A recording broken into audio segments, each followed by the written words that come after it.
Question क्या था homework में? ये वाला क्वेश्चन था, A B C D E 5 part दे दिए थे, 1 और more than 1 may be correct, multiple correct हो सकता है।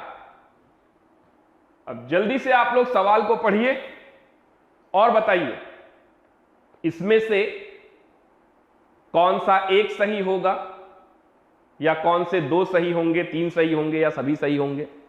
सभी तो नहीं सही हो सकते हैं, वो तो ऑप्शन पढ़ के ही समझ में आ जाएगा। चलिए जल्दी जल्दी अपना आंसर कमेंट बॉक्स में टाइप कीजिए।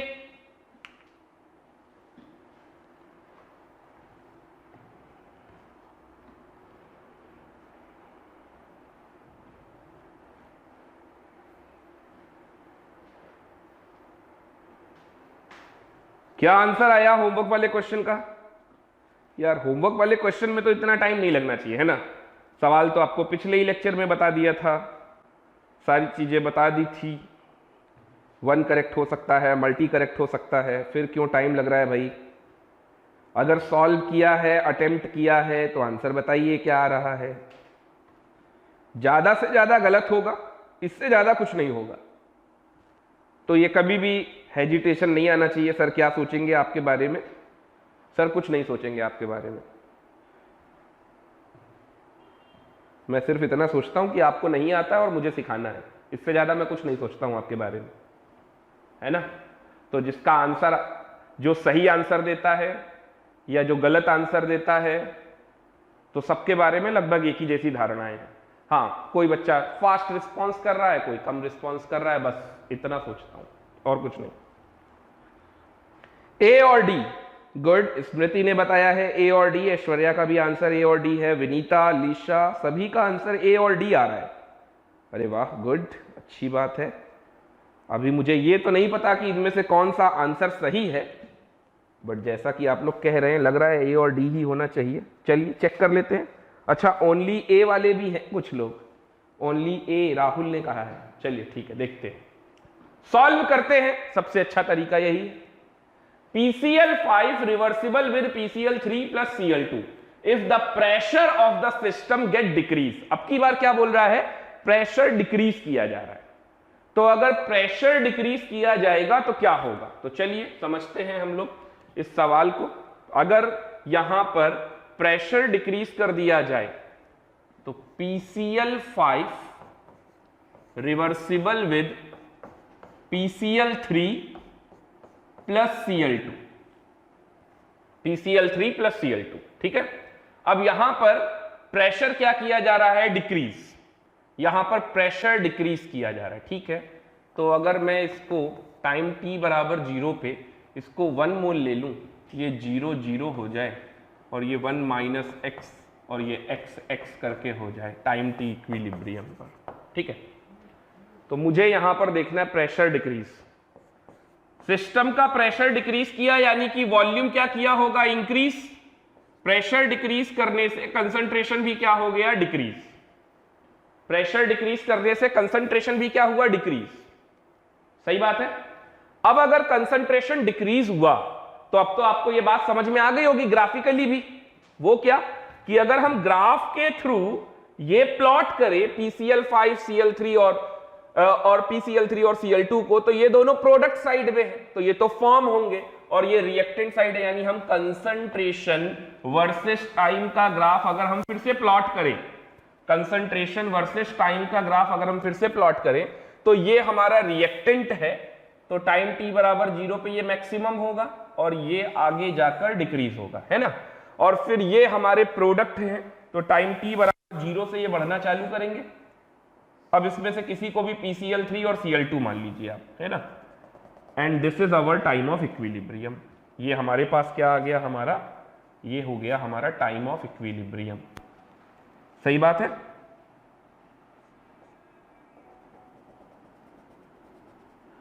तो ये हो गया T इक्विलिब्रियम।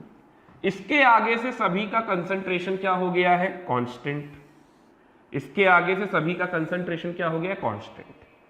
अब यहां पर प्रेशर डिक्रीज किया तो कंसंट्रेशन डिक्रीज हुआ, तो इसका मतलब सभी का कंसंट्रेशन कुछ ना कुछ डिक्रीज हुआ होगा। इसका कुछ डिक्रीज हुआ होगा, इसका कुछ डिक्रीज हुआ होगा, इसका भी कुछ डिक्रीज हुआ होगा। ये अच्छा, ये किसको किसको रिप्रेजेंट कर रहे हैं? तो ये वाला तो PCl5 को रिप्रेजेंट कर रहा है, और ये वाला अगर PCl3 है या फिर Cl2 भी हो सकता है, तो ये वाला Cl2 या फिर PCl3 हो सकता है। ठीक है, अब अगर ये डिक्रीज कर गया तो इक्विलिब्रियम किधर शिफ्ट करेगा?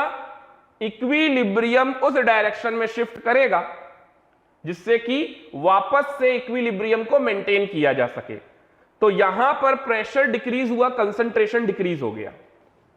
प्रेशर बढ़ाने पर इक्विलिब्रियम किधर शिफ्ट करता था? प्रेशर बढ़ाने पर इक्विलिब्रियम उधर शिफ्ट करता था जिधर गैसियस मोल्स हमारे कम होते थे। तो प्रेशर घटाने पे किधर शिफ्ट करेगा? फॉरवर्ड की तरफ शिफ्ट करेगा।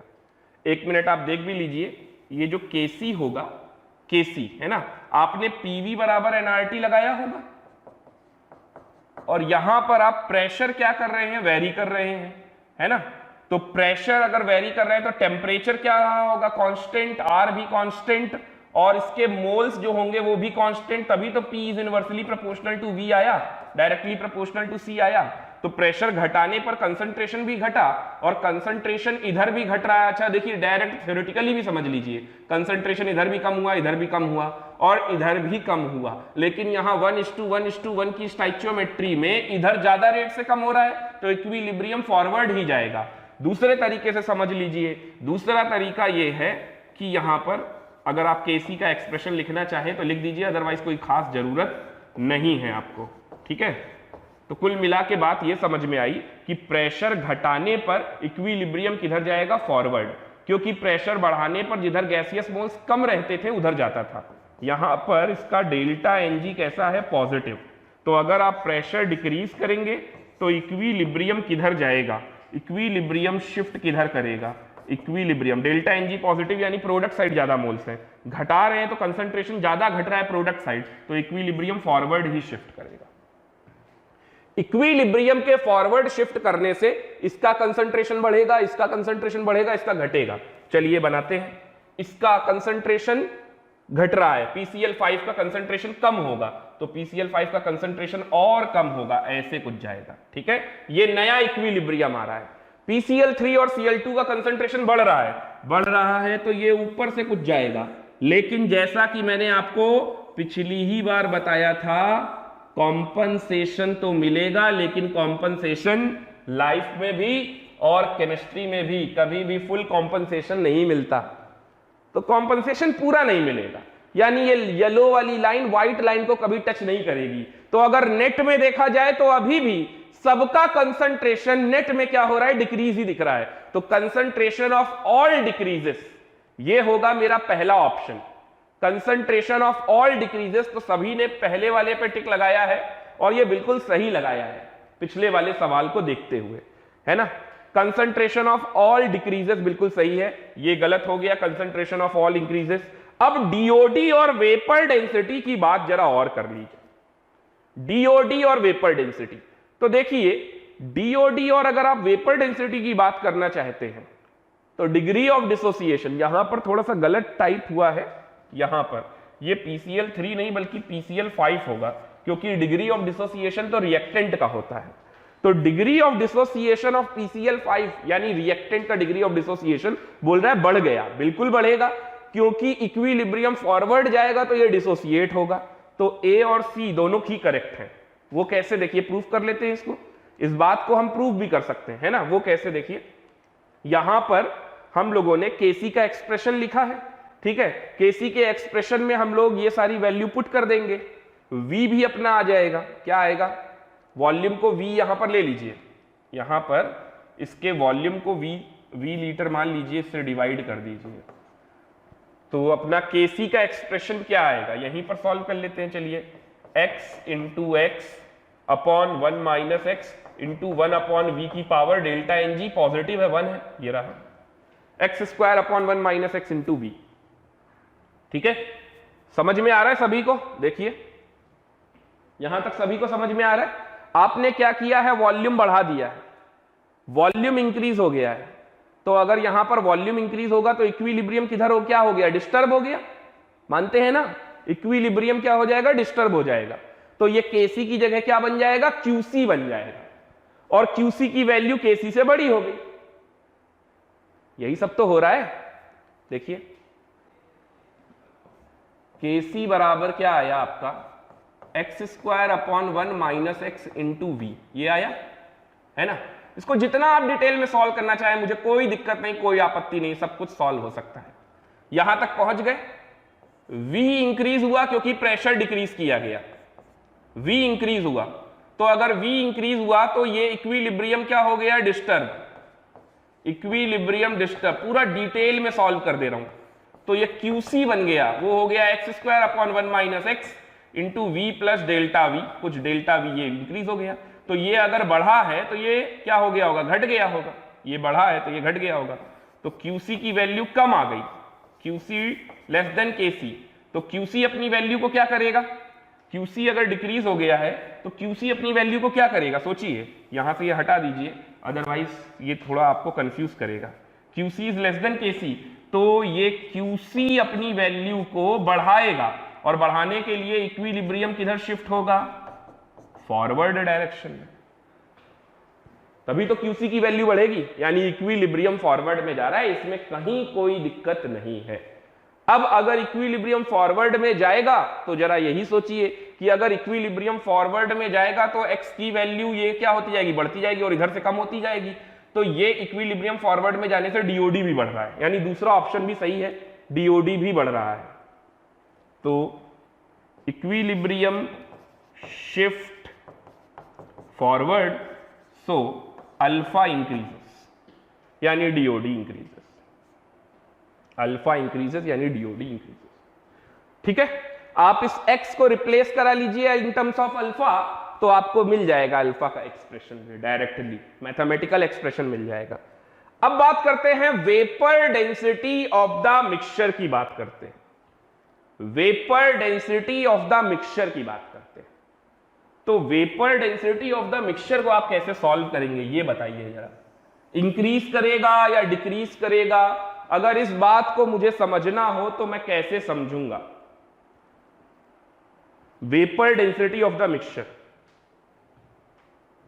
मैंने आपको एक फॉर्मूला ये बताया था, m observed is equal to m reactant, याद है ना, molar mass of the mixture, average molar mass, total mass m reactant, ठीक है, अपॉन यहां पर क्या आ जाएगा, टोटल नंबर ऑफ मोल्स। तो टोटल नंबर ऑफ मोल्स यहां पर देखिए आपके कितने हैं, 1 प्लस एक्स, टोटल मोल्स कितने हैं, 1 प्लस एक्स, ये टोटल मोल्स 1 प्लस एक्स यहां लगा दीजिए, 1 प्लस एक्स,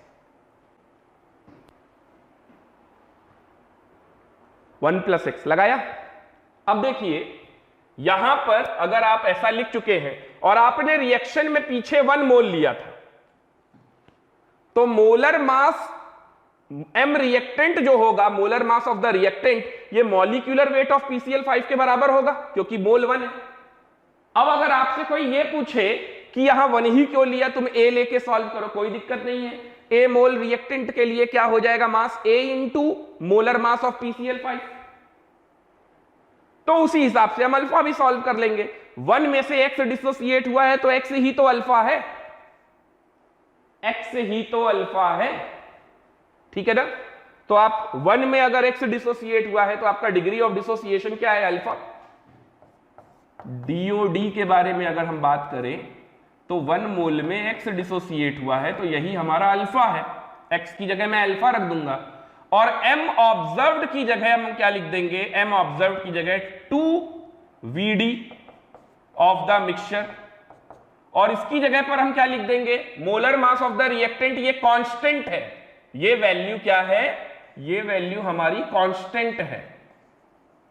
तो ऑब्वियस सी बात है 2 इंटू VD अगर आपने मोलर मास की जगह लिखा है तो यहां पर भी 2 इंटू VD, ये किसका है, PCl5 का, ये भी कांस्टेंट ही रहा होगा, डिवाइडेड बाय 1 प्लस अल्फा। अब देखिए आपके सामने सारी चीजें बिल्कुल क्रिस्टल क्लियर हैं। VD मिक्सचर जो है, vapour density of the mixture, that is equal to VD of PCl5 जो कि कांस्टेंट है अपॉन 1 प्लस अल्फा। अब आप सोचिए कि आपका ये VD ऑफ PCl5 तो हो गया कांस्टेंट और अल्फा आपका बढ़ रहा है, तो अगर आपका अल्फा बढ़ा है तो vapour density of the mixture क्या होगा? डिक्रीज। डिग्री ऑफ डिसोसिएशन के बढ़ने की वजह से और उसके कांस्टेंट होने की वजह से ये वैल्यू क्या होगी? अरे भाई डिनोमिनेटर बढ़ रहा है तो ये कम होगा ना। वीडी ऑफ द मिक्सचर क्या होगा? डिक्रीज। तो अपना तीसरा ऑप्शन भी मुझे मिल गया, vapour density of the mixture decreases. तो इसका सही आंसर है ए सी डी। इसका सही आंसर क्या है? A C D. Correct answer A C D. जल्दी से नोट कीजिए और अगर किसी को कोई डाउट है तो जल्दी से पूछ भी लीजिए। इसका सही आंसर है, मल्टी करेक्ट था ये, ए सी डी। अभी बताइए कोई दिक्कत? यहां तक कोई प्रॉब्लम? देख लीजिए एक बार कैसे सॉल्व किया गया। इस तरह से ये पूरा सॉल्व हुआ। अच्छा, आप में से कई लोगों के आंसर ए सी डी भी आए हैं, बहुत अच्छी बात है, वेरी गुड।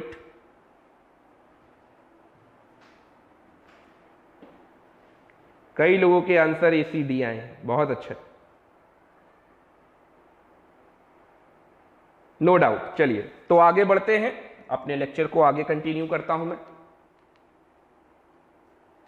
कुछ इंपॉर्टेंट पॉइंट है, ये इफेक्ट ऑफ टेम्परेचर के रिगार्डिंग मैं बता रहा हूं, ठीक है। तो इन इंपॉर्टेंट पॉइंट्स को या तो आप अलग से लिख लीजिए या तो टेम्परेचर, इफेक्ट ऑफ टेम्परेचर जहां बताया था वहां पर ही लिख लीजिए।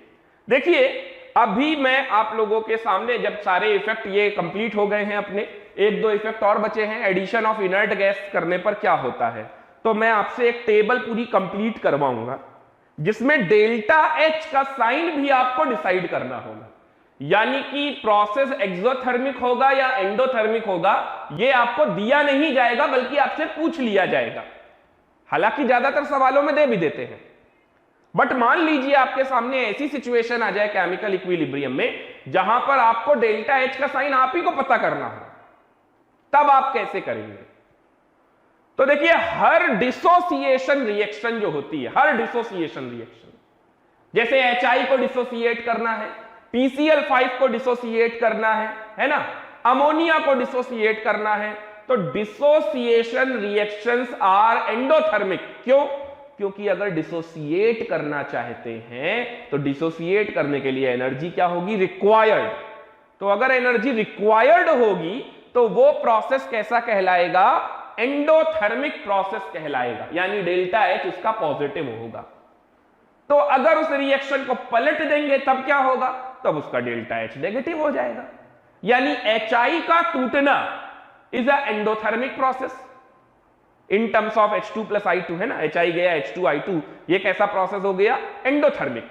तो HI का बनना यानी H2 plus I2 reversible with 2HI, ये प्रोसेस कैसा होगा? एक्सोथर्मिक। उसका जस्ट उल्टा। बात समझ में आ रही है? तो ये एक छोटे से कंसेप्ट से आप डेल्टा एच का साइन भी बता सकोगे। अब इसमें दो एक्सेप्शनल पॉइंट है। हर डिसोसिएशन रिएक्शन एंडोथर्मिक होती है एक्सेप्ट डिकंपोजिशन ऑफ ओजोन। ओजोन का डिकंपोजिशन एंडोथर्मिक नहीं बल्कि एक्सोथर्मिक होता है। जब आप लोगों को मैं ऑक्सीजन फैमिली पढ़ाऊंगा तो हम लोग थर्मल डिकंपोजिशन ऑफ ओजोन के बारे में भी जानेंगे। जितने भी 12th क्लास वाले स्टूडेंट्स ये लेक्चर देख रहे हैं, अटेंड कर रहे हैं, उनको मैंने ऑक्सीजन फैमिली में ये बात ऑलरेडी पढ़ा रखी थी। वहां पर मैंने फिजिबिलिटी की भी बात की थी और ये आप सभी को बताया था कि ओजोन का डिकंपोजिशन कैसा होता है? एक्सोथर्मिक, वो एंडोथर्मिक नहीं होता। इसके साथ साथ एक रिएक्शन और है, NO का डिकंपोजिशन। NO गया N2 प्लस O2 में, ये डिकंपोजिशन भी एक्सोथर्मिक है। तो ये एक बहुत ही ज्यादा इंपॉर्टेंट पॉइंट है। ओके, इस पॉइंट को आप नोट कर लीजिए, इस पॉइंट को भी आप नोट कर लीजिए।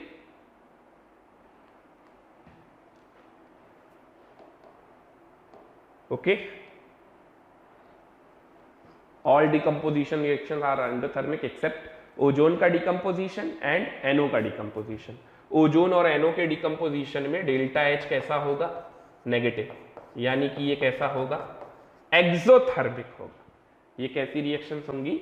एक्सोथर्मिक रिएक्शंस होंगी, एक्सोथर्मिक, ठीक है भाई, एक्सोथर्मिक रिएक्शन होंगी। यहां तक आप लोगों को समझ में आ रहा है? इसमें तो कोई डाउट नहीं है। चलिए एक पॉइंट मैं और बताता हूं, एक पॉइंट और इंपॉर्टेंट है। अभी जब आप लोग असाइनमेंट डीपीपी सॉल्व करोगे, सीपीपी 1 मिला है, सीपीपी 2 भी मिलेगा आपको आज, है ना, और उसमें आंसर्स भी मिल जाएंगे सीपीपी 1 के, तो आप लोग चेक भी कर लीजिएगा। और जिन लोगों ने अभी सॉल्व करना स्टार्ट नहीं किया है, बहुत गलत बात है, बहुत गलत चीज है। आप लोग सिर्फ जो कमिंग टेस्ट आ रहा है सिर्फ उसको ध्यान में देते हैं। ये आपकी सहूलियत के लिए ही मैं ये करता हूं कि कोशिश ये रहती है मेरी कि 5 से 6 दिन पहले, यानी अप्रोक्सीमेटली 1 वीक पहले आपका टेस्ट का सिलेबस खत्म हो जाए, ताकि आपको पूरा 1 हफ्ता मिले प्रैक्टिस करने के लिए। लेकिन आप उस 1 हफ्ते को सही से यूटिलाइज ना करके उसको बर्बाद करते हैं। आप लोग क्या करते हैं, जो सामने संडे को टेस्ट है बस उस टॉपिक की प्रैक्टिस करते हैं, और जो उसके अगले संडे आने वाला है वो आप वहां पर कमजोर पड़ जा रहे हैं, उसको सॉल्व नहीं कर रहे हैं। जैसे जब ये केमिकल इक्विलिब्रियम, आप में से कई सारे 11th वाले स्टूडेंट्स ने ग्रुप भी बना दिया है उनका, chemistry discussion group 11th class का, फिर भी उन लोगों ने 1-2 बच्चों ने सॉल्व करके दिया हो तो दिया हो, अदरवाइज इतने सारे बच्चे हैं किसी ने और सॉल्व नहीं किया, क्योंकि सब के सब किस पे लगे हुए थे? केमिकल बॉन्डिंग का टेस्ट है तो उस पे लगे हुए थे, है ना। अब ये इक्विलिब्रियम का टेस्ट अब आया है तो अब आप इस पे लगे रहोगे। अब कल से जब मैं आयनिक पढ़ाऊंगा तब आप क्या करोगे? आयनिक पे ध्यान देना बंद कर दोगे, केमिकल इक्विलिब्रियम में। यानी आप हर समय एक चैप्टर पीछे चलते हो, मैं आपको आगे लाने की कोशिश कर रहा हूं और आप पीछे भागते जा रहे हो। ये गलत चीज है, तो ऐसा नहीं होना चाहिए। आपको जो चैप्टर पढ़ा दिया गया है आप डेली डेली पढ़ो ना यार। आप पेंडिंग करते हो, इस वजह से आप प्रॉब्लम में रहते हो, और इसी वजह से आप हमेशा परेशान रहते हो कि टेस्ट आ रहा है, टेस्ट की तैयारी क्या होगी, कैसा होगा, कैसा नहीं होगा। आप जो डेली पढ़ाया जा रहा है उसका डेली रिवीजन कर लो, डेली पढ़ लो।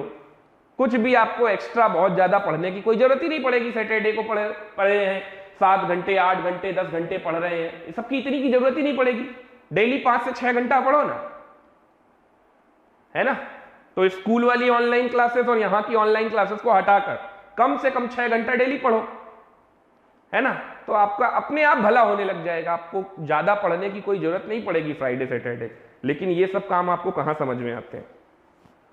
चलिए खैर, दूसरा एक क्वेश्चन केमिकल इक्विलिब्रियम में बहुत अच्छा एक क्वेश्चन आता है कि बताओ ये रिएक्शंस हैं और इनका के इक्विलिब्रियम दे रखा है, इनमें से कौन स्टेबल है कौन अनस्टेबल है।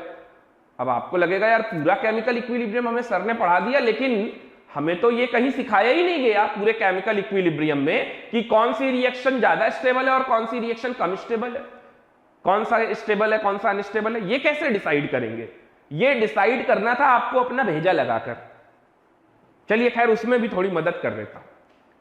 आखिर रिएक्शन को देखकर मैं कैसे जज कर लूं कि ये ज्यादा स्टेबल है या ये ज्यादा स्टेबल है? 2 रिएक्शन मेरे सामने दी हुई है और दोनों का के इक्विलिब्रियम दे रखा हुआ।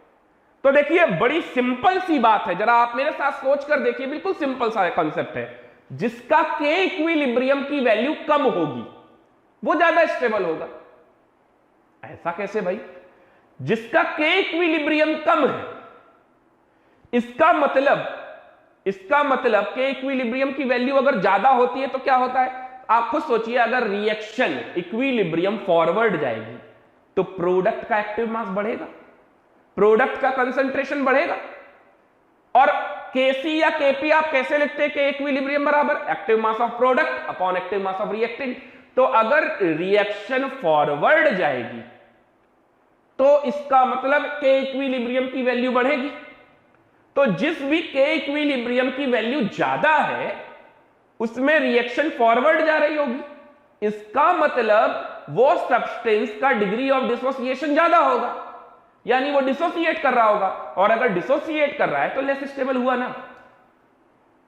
अब इसका उल्टा सोच के देखो कि जिसका के इक्विलिब्रियम कम है, इसका मतलब वो उतना ज्यादा फॉरवर्ड डायरेक्शन में नहीं जा रहा है। इसका मतलब उसकी अल्फा की वैल्यू ज्यादा नहीं बन रही होगी, उसका डिग्री ऑफ डिसोसिएशन कम है, यानी कि वो मोर स्टेबल है, जल्दी नहीं टूट रहा है।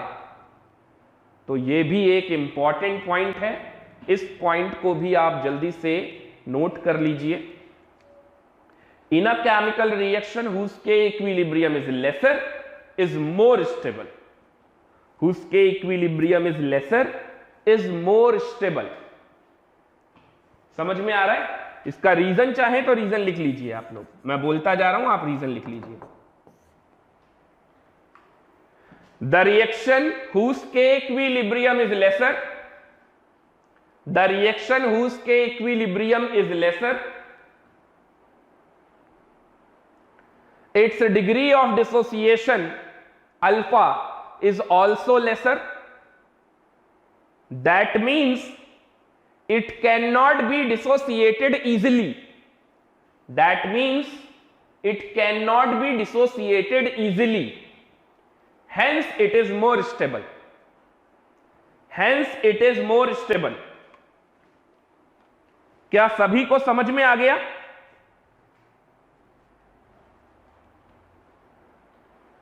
क्या सभी को समझ में आ गई मेरी बात? मैं क्या कहना चाह रहा था? जिसका के इक्विलिब्रियम की वैल्यू कम होगी वो ज्यादा स्टेबल, जिसके के इक्विलिब्रियम की वैल्यू ज्यादा होगी वो लेस स्टेबल। ओके, चलिए आगे के फैक्टर्स पे बढ़ते हैं।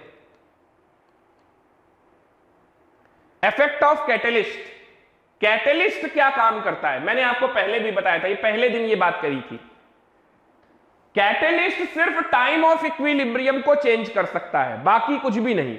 यानी जो इक्विलिब्रियम हमें 10 मिनट में मिलने वाला था, हो सकता है कैटलिस्ट की मदद से हमें 10 घंटे बाद मिले, या हो सकता है कैटलिस्ट की मदद से हमें 1 मिनट में ही मिल जाए, और इससे ज्यादा कोई चेंज नहीं कर पाएगा। तो catalyst can not effect on equilibrium, it can only change the time of equilibrium. Catalyst increase or decrease the forward and backward rate of reaction, backward reaction up to same extent. क्योंकि catalyst जितना forward वाली reaction को बढ़ाएगा या घटाएगा, उतना ही backward वाली को भी बढ़ाएगा घटाएगा, है ना? तो जब सबके लिए बराबर करेगा तो उसका रेशियो क्या आएगा? वही फिक्स कांस्टेंट, उसी के जैसा, ठीक है। So that equilibrium concentration remain same. इसीलिए इक्विलिब्रियम पे कंसंट्रेशन पे कोई फर्क नहीं पड़ पाता है। ओके, यहां तक समझ में आया या नहीं? इतनी बात समझ में आई या नहीं? हालांकि कैटलिस्ट का रोल हम लोग केमिकल काइनेटिक्स में देखेंगे, वहां पर और भी बातें जानेंगे। जैसे वो हमने एक्सोथर्मिक और एंडोथर्मिक का ग्राफ बनाया था, तो सोचिए थ्रेशोल्ड एनर्जी जो बताया था मैंने आपको, है ना? जैसे एक सवाल केमिकल काइनेटिक्स में बहुत फेवरेट पूछा जाता है, कैटलिस्ट एक्टिवेशन एनर्जी का क्या करता है? बढ़ा देगा। कैटलिस्ट एक्टिवेशन एनर्जी को चेंज कर सकता है, बढ़ा सकता है। वो कैसे? वो ऐसे कि मान लीजिए अगर सपोर्ट में ये अपोज में काम कर रहा होगा तो रेट ऑफ रिएक्शन घटाएगा। तो इसमें हीट ऑफ द HR, मैंने थ्रेशोल्ड एनर्जी किसके बराबर आपको बताया था? HR plus activation energy. अब आप सोचिए कि HR तो फिक्स है ना? तो अगर हमारा ये कैटलिस्ट डाल के मैं रेट ऑफ रिएक्शन को स्लो कर दूं और स्लो कर दूं, तो हमारा ट्रांजिशन स्टेट और लंबा बनेगा, तो एक्टिवेशन एनर्जी क्या हो जाएगी? और बड़ी हो जाएगी। ठीक है, तो ये डिपेंड करता है कैटलिस्ट क्या कर रहा है, रेट ऑफ रिएक्शन को बढ़ा रहा है कि घटा रहा है। चलिए आगे बढ़ते हैं। अब जो इफेक्ट है वो सबसे इंपॉर्टेंट है, एडिशन ऑफ इनर्ट गैस। ये एडिशन ऑफ इनर्ट गैस हम लोग दो कंडीशन पे पढ़ने वाले हैं। एक तो हम पढ़ने वाले हैं एट कांस्टेंट वॉल्यूम की कंडीशन पे, और दूसरा हम पढ़ेंगे एट कांस्टेंट प्रेशर की कंडीशन पे। तो हेडिंग डाल देंगे आप सभी लोग मेरे साथ, addition of inert gas at constant volume. At constant volume. पहली लाइन बहुत ध्यान से सुनिएगा। अगर रिएक्शन को देखते ही आप जज कर लिए कि डेल्टा Ng की वैल्यू 0 है, तो चाहे आप इनर्ट गैस कांस्टेंट वॉल्यूम पे डालिए या कांस्टेंट प्रेशर पे डालिए, कोई फर्क नहीं पड़ेगा। No effect on equilibrium. No effect on equilibrium लिख लीजिए। No effect on equilibrium. समझ गए? अगर डेल्टा एन जी 0 है। दूसरी बात, अगर डेल्टा एन जी 0 नहीं है तो क्या होगा, यह प्रूफ करना है। रिजल्ट बता दूं तो भी कोई फर्क नहीं पड़ेगा, नो इफेक्ट ऑन इक्विलिब्रियम। अब इस बात को हम प्रूफ करते हैं, ऊपर वाली बात को भी मैं प्रूफ कर सकता हूं। ठीक है, चलिए देखिए, एडिशन ऑफ इनर्ट गैस यहां पर मुझे बताना है एट कांस्टेंट वॉल्यूम। तो यहां पर मैं एग्जाम्पल नंबर 1 ले लेता हूं, HI वाली रिएक्शन। HI को डिसोसिएट करेंगे तो क्या बनेगा, H2 प्लस I2, ठीक है ना। तो मान लीजिए T इक्विलिब्रियम पर इसके मोल हैं N1, इसके हैं N2, इसके हैं N3। यहां पर मुझे साफ साफ समझ में आ रहा है डेल्टा Ng है 0। आप वॉल्यूम से डिवाइड करो और चाहे ना करो, कोई फर्क पड़ने वाला नहीं है। तो अब देखिए, इसका Kc बराबर आप क्या लिखेंगे, इसका Kc आप लिखेंगे N2 into N3 upon N1 का स्क्वायर और 1 अपॉन V की पावर 0। तो ये तो 1 हो गया, यानी आपका Kc यही बना N2 into N3 upon N1 का स्क्वायर। अब आप सोचिए, ये Kc के टर्म में क्या वॉल्यूम आपको दिख रहा है? नहीं दिख रहा। तो अगर आपने addition of inert gas add किया, ठीक है, जैसे मान लेते हैं यहां पर let N4 moles of inert gas added, ठीक है, वॉल्यूम क्या है, constant. N4 moles of inert gas add किया, PV बराबर nRT, गैस के मोल N4 है एडेड एट इक्विलिब्रियम। तो सोचिए T कांस्टेंट है, R कांस्टेंट है, V भी आपने कांस्टेंट ले रखा है, तो pressure is directly proportional two moles. तो अगर आपने मोल बढ़ाया तो प्रेशर बढ़ जाएगा, ठीक है। लेकिन अगर आपने वॉल्यूम कांस्टेंट ले रखा है तो इनर्ट गैस ऐड करने के बाद भी क्या इक्विलिब्रियम डिस्टर्ब हो रहा है? नहीं हो रहा है। तो इक्विलिब्रियम पे कोई फर्क नहीं पड़ेगा, क्योंकि यहां कोई वॉल्यूम का टर्म ही नहीं है, इसलिए मैंने लिखा नो इफेक्ट। समझ में आया? यहां तक क्लियर हुआ या नहीं? तो ये हमारा रिजल्ट हो गया,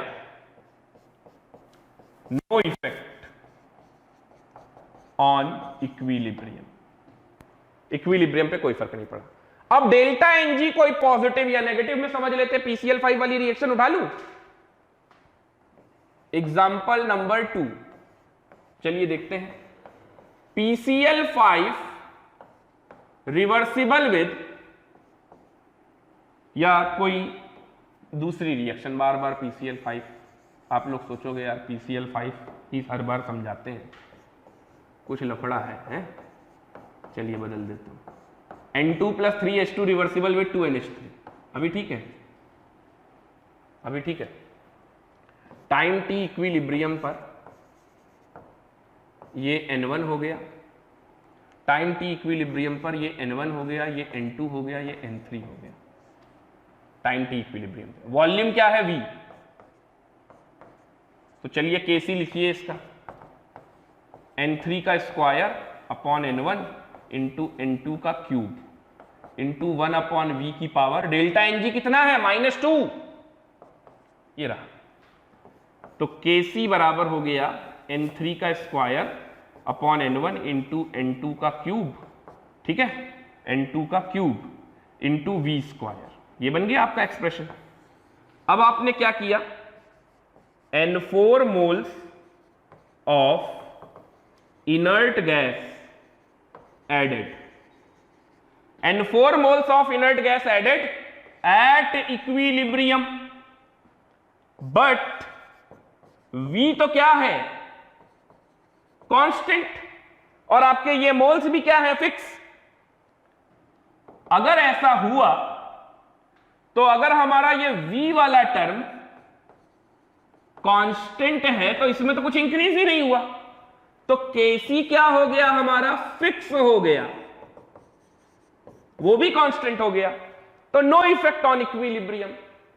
और आप सोचिए अगर यहां पर डेल्टा एन जी पॉजिटिव होता तो भी V का एक्सप्रेशन बनता, लेकिन V ही कांस्टेंट है, तो इक्विलिब्रियम जब डिस्टर्ब ही नहीं होगा तो क्या फर्क पड़ा? कोई फर्क नहीं पड़ा। अरे मेरी बात समझ में आ रही है या नहीं आ रही है? जल्दी से देखिए। यानी मुझे डेल्टा एन जी दूसरी पॉजिटिव वाला लेने की कोई जरूरत ही नहीं है, टाइम वेस्टिंग होगा और कुछ नहीं। यहीं से समझ में आ गया कि पॉजिटिव या नेगेटिव डेल्टा एन जी होने पर V का एक्सप्रेशन बनेगा, और लेकिन V तो कांस्टेंट मान रखा है पहले से ही। तो अगर V कांस्टेंट मान रखा है तो RHS कांस्टेंट है, तो LHS भी कांस्टेंट है। यानी जब Kc हमारा फिक्स है तो इक्विलिब्रियम डिस्टर्ब ही नहीं हुआ, तो इक्विलिब्रियम शिफ्ट कहां होगा? कुछ नहीं होगा। तो इसका मतलब सही लिखा था, अगर डेल्टा एन जी 0 हो तो भी इक्विलिब्रियम पे कोई फर्क नहीं पड़ेगा, और अगर डेल्टा एन जी पॉजिटिव या नेगेटिव हो तो भी इक्विलिब्रियम पे कोई फर्क नहीं पड़ेगा, कहीं शिफ्ट नहीं होने वाला है। यानी सवाल पढ़ते ही जैसे ही कोई बोले इनर्ट गैस ऐड किया, तुरंत ये देखना है यार कहीं कांस्टेंट वॉल्यूम तो नहीं लिखा है। अगर कांस्टेंट वॉल्यूम लिखा है, no effect on equilibrium, solve करने की जरूरत ही नहीं। ये तो मैं आपको प्रूफ दे रहा हूं कि इस तरह से किसी को भी समझाया जा सकता है, दिखाया जा सकता है कि भाई ये देखो थियोरिटिकल बातें नहीं है, मैथमेटिकल एक्सप्रेशन भी है। मैंने क्या बोला था आपसे, फिजिकल केमिस्ट्री में कुछ भी अगर बोल रहे हैं तो वो प्रूफ किया जा सकता है, बताया जा सकता है कैसे ये आ रहा होगा। क्लियर है सभी को? सर केपी चेंज नहीं होगा, अमन का ये बहुत बेहतरीन सवाल है।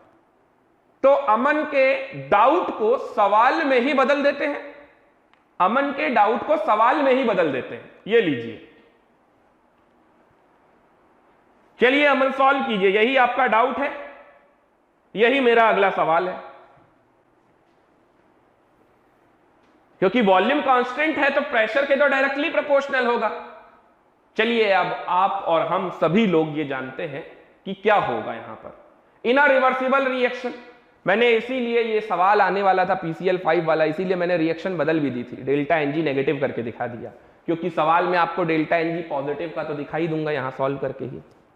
चलिए, in a reversible reaction dissociation of PCl5 as PCl5 reversible with PCl3 plus Cl2 at equilibrium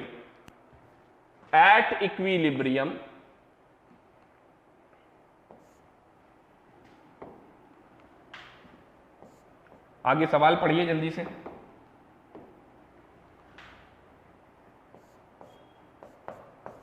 At equilibrium N1, N2, N3 are the number of moles of PCl5, PCl3 and Cl2। ठीक है, at total pressure P1।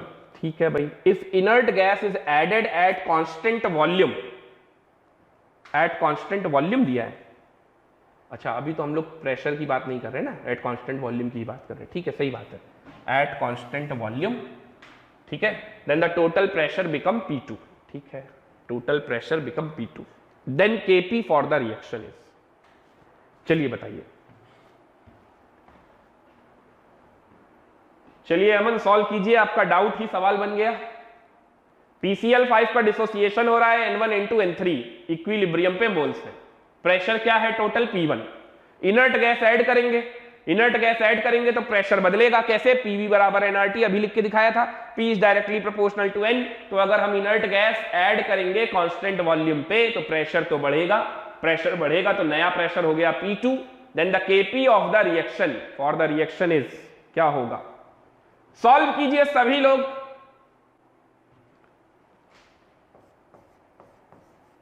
PCl5 reversible with PCl3 Cl2, time t equilibrium पर ये N1 है, ये N2 है, ये N3 है। Total pressure क्या हो गया? टोटल प्रेशर हो गया P1। Kp निकालना है तो टोटल मोल्स की भी जरूरत पड़ेगी। टोटल मोल्स कितने हैं? N1 plus N2 plus N3। ठीक है, ओके। तो यहां पर Kp का एक्सप्रेशन क्या बनेगा? N2 N3 upon N1 into P total यानी P1 upon N total N1 plus N2 plus N3 की पावर डेल्टा Ng यानी +1। तो ये आ गया अपना केपी का एक्सप्रेशन। सही तो है यार। अब जो दूसरी कंडीशन बताई जा रही है आपको, वो ये बताई जा रही है कि अगर आपने N4 मोल्स ऐड किए इक्विलिब्रियम में, if N4 moles of inert gas added at equilibrium, तो PV बराबर nRT, V कांस्टेंट है, T कांस्टेंट है, R कांस्टेंट है, P is directly proportional to N। तो अगर N4 मोल्स ऐड करेंगे, N बढ़ेगा तो P भी बढ़ेगा। तो अब की बार आपने जब N4 मोल्स ऐड कर दिए, तो अब की बार आपका टोटल प्रेशर बन गया P2। आप कह सकते हैं P2 is greater than P1। ठीक है। अब की बार जब PCl5 reversible with PCl3 plus Cl2 करेंगे, तो टाइम t इक्विलिब्रियम पर ये तो N1 N2 N3 ही था, साथ में N4 मोल्स इनर्ट गैस के भी यूज हो गए। तो टोटल मोल्स अब की बार क्या आ जाएंगे? टोटल मोल्स आ जाएंगे अब की बार N1 plus N2 plus N3 plus N4, और टोटल प्रेशर तो आपको पता ही है P2 है। तो अब की बार जो नया Kp होगा, अब की बार तो Kp बदल रहा है यार। Kc वाले में पढ़ा था कि नहीं बदलेगा ना, Kp में तो बदल रहा है। कैसे? Kp बराबर क्या होगा बताइए? N2 into N3 upon N1 into P total, P2 upon N total, N1 plus N2 plus N3 plus N4। बताइए भाई, देख लीजिए, Kp तो बदल गया, Kp तो बदल गया। और मैंने तो कहा था इक्विलिब्रियम कांस्टेंट पे कोई फर्क नहीं पड़ेगा। अगर Kp बदला है तो इक्विलिब्रियम कांस्टेंट पे फर्क पड़ा ना। ये तो यार लफड़ा हो गया, मैं तो अपनी ही बात पे फंस गया। बताइए अमन, क्या आंसर आया बेटा? चलिए पीछे ऑप्शन क्या थे पहले तो ये देख ले। Kp बराबर N2 N3 अपॉन N1। अच्छा, एंड सो ऑन की तो जरूरत ही नहीं, क्योंकि और तो मिलाया भी नहीं गया है, तो ये तो हटा दीजिए, सिर्फ N4 तक रखिए, बाकी की कोई जरूरत नहीं। इसका सही आंसर है बोथ। देख लीजिए सभी लोग, इसका सही आंसर है बोथ। ये भी तो बना है आपका Kp का expression, N2 N3 upon N1 into P2 upon N total में N1 N2 N3 N4। अब बताइए, इक्विलिब्रियम कांस्टेंट तो दोनों बदल गए ना? कुछ नहीं बदला है, पता है, आप सोच ही नहीं पा रहे हो। P is directly proportional to N, that means P upon N is equal to constant। तो प्रेशर अपॉन मोल्स का रेशियो क्या है? कांस्टेंट। इसका मतलब ये हुआ, ये देखिए रिजल्ट, इससे क्या मिला? P1 upon N1 plus N2 plus N3 बराबर P2 upon N1 plus N2 plus N3 plus N4। यानी इस तरह की जगह पर आप ये लिख सकते हैं, इसकी जगह पर आप ये वाला लिख सकते हैं। तो ये Kp सेम है, कुछ नहीं बदला। समझ आया? क्योंकि P अपॉन N क्या है? कांस्टेंट। तो अगर Kp बदलता तो Kc भी बदलता, ऑब्वियस सी बात है। इक्विलिब्रियम कांस्टेंट अगर कंसंट्रेशन की वजह से बदल रहा है तो प्रेशर की वजह से भी बदलेगा, और अगर नहीं बदलेगा तो किसी की वजह से नहीं बदलेगा। तो आपको यहां पर यही सोचना था। Kp का टर्म आप ऐसे भी लिख सकते हैं और ऐसे भी लिख सकते हैं। इसका मतलब प्रेशर अपॉन मोल का रेशियो क्या है? सेम है। अब बताइए, इसमें और अच्छा न्यूमेरिकल बनाया जा सकता है कि नहीं? इसमें अगर वैल्यू दे दी जाए N1 N2 N3 की, P1 P2 की, तो आपको परेशान किया जा सकता है इस तरह से। अभी समझे?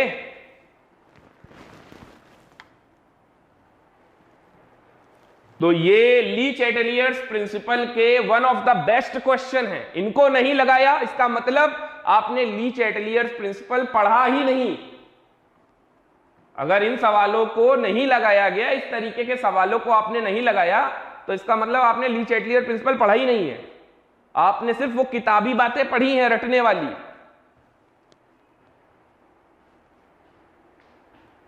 क्लियर हुआ? चलिए आगे बढ़ते हैं। तो ये कहानी थी एट कांस्टेंट वॉल्यूम की। मेरे ख्याल से कांस्टेंट वॉल्यूम पे प्रेशर का क्या हुआ होगा ये सभी को समझ में आ गया, और कंसंट्रेशन का क्या हुआ ये तो मैंने प्रूव भी कर दिया था। अब बढ़ते हैं आगे कांस्टेंट प्रेशर के ऊपर। Addition of inert gas at constant pressure. चलिए आगे बढ़ते हैं। Addition of inert gas at constant pressure. तो फिर से मेरा पहला पॉइंट तो यही है, इफ डेल्टा एनजी बराबर 0। अगर आप चेक कर लीजिए, अगर डेल्टा एनजी क्या आ रहा है, 0 आ रहा है, then no effect on equilibrium.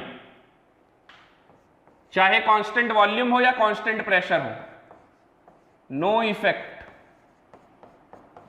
On equilibrium. Equilibrium पे कोई फर्क नहीं पड़ने वाला। लेकिन अगर डेल्टा एनजी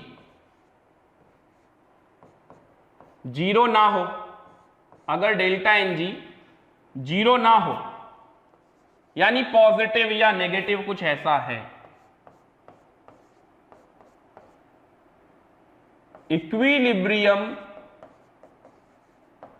शिफ्ट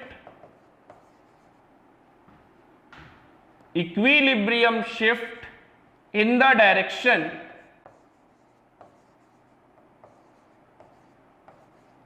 where, अगर डेल्टा एनजी 0 नहीं हुआ तो इक्विलिब्रियम शिफ्ट होगा। किधर शिफ्ट होगा पता है आपको? मैं ये सब पूरा प्रूफ कराऊंगा। आपको फाइनल जो रिजल्ट है वो मैं पहले लिख दे रहा हूं। अगर डेल्टा एनजी 0 ना हो और प्रेशर कांस्टेंट पे इनर्ट गैस ऐड की जा रही है, तो इक्विलिब्रियम उधर ही शिफ्ट होगा जिधर ज्यादा नंबर ऑफ मोल्स है, यानी जिधर sum of stoichiometric coefficient greater है। Equilibrium shift in the direction where sum of stoichiometric coefficient is greater. बिल्कुल लेसर ना लिख देना। जैसे मैं बिल्कुल होशो हवास में लिख रहा हूं, वैसे आप भी बिल्कुल होशो हवास में लिखिएगा, इज ग्रेटर। अब देखिए बच्चों को क्या होता है, जब आप लोग सिर्फ यही रटोगे, स्टेटमेंट रटने लगोगे, उसको ढंग से एनालाइज नहीं करोगे, तो प्रॉब्लम आएगी। अब आप सोचिए, आप लोगों को मैं ये एक्सप्लेन ना करूं और आपको ये रिजल्ट रटाता जाऊं, तो आप कहेंगे वाह सर क्या पढ़ाया, 1 घंटे के अंदर आपने ली चैटेलियर प्रिंसिपल पढ़ा दिया, वाह, और पूरा पढ़ा दिया। बट मैंने आपको पढ़ाया नहीं, रटाया। तब क्या होता? तब मैंने आपको, देखिए एक जगह आपको बताया था इफेक्ट ऑफ टेम्परेचर में, मैंने आपको रटा दिया है ना। क्या रटाया कि अगर भाई देखो एंडोथर्मिक रिएक्शन है तो टेम्परेचर बढ़ाओगे तो इक्विलिब्रियम फॉरवर्ड जाएगा, एक्सोथर्मिक रिएक्शन है टेम्परेचर अगर बढ़ाओगे तो इक्विलिब्रियम क्या हो जाएगा, एक्सोथर्मिक में बैकवर्ड आ जाएगा। आपने रट लिया, कहा ठीक हो गया, लेकिन आपने जब समझा तो उस चीज को और अच्छे से एनालाइज कर पाए। अब आप सोचिए जरा, इफेक्ट ऑफ प्रेशर वाले पे मैंने क्या बताया था, डेल्टा एनजी अगर पॉजिटिव हो, प्रेशर बढ़ाओगे तो इक्विलिब्रियम किधर जाएगा, जिधर नंबर ऑफ मोल्स कम हो। प्रेशर बढ़ाने पर इक्विलिब्रियम किधर जाता है, जिधर नंबर ऑफ मोल्स कम हो।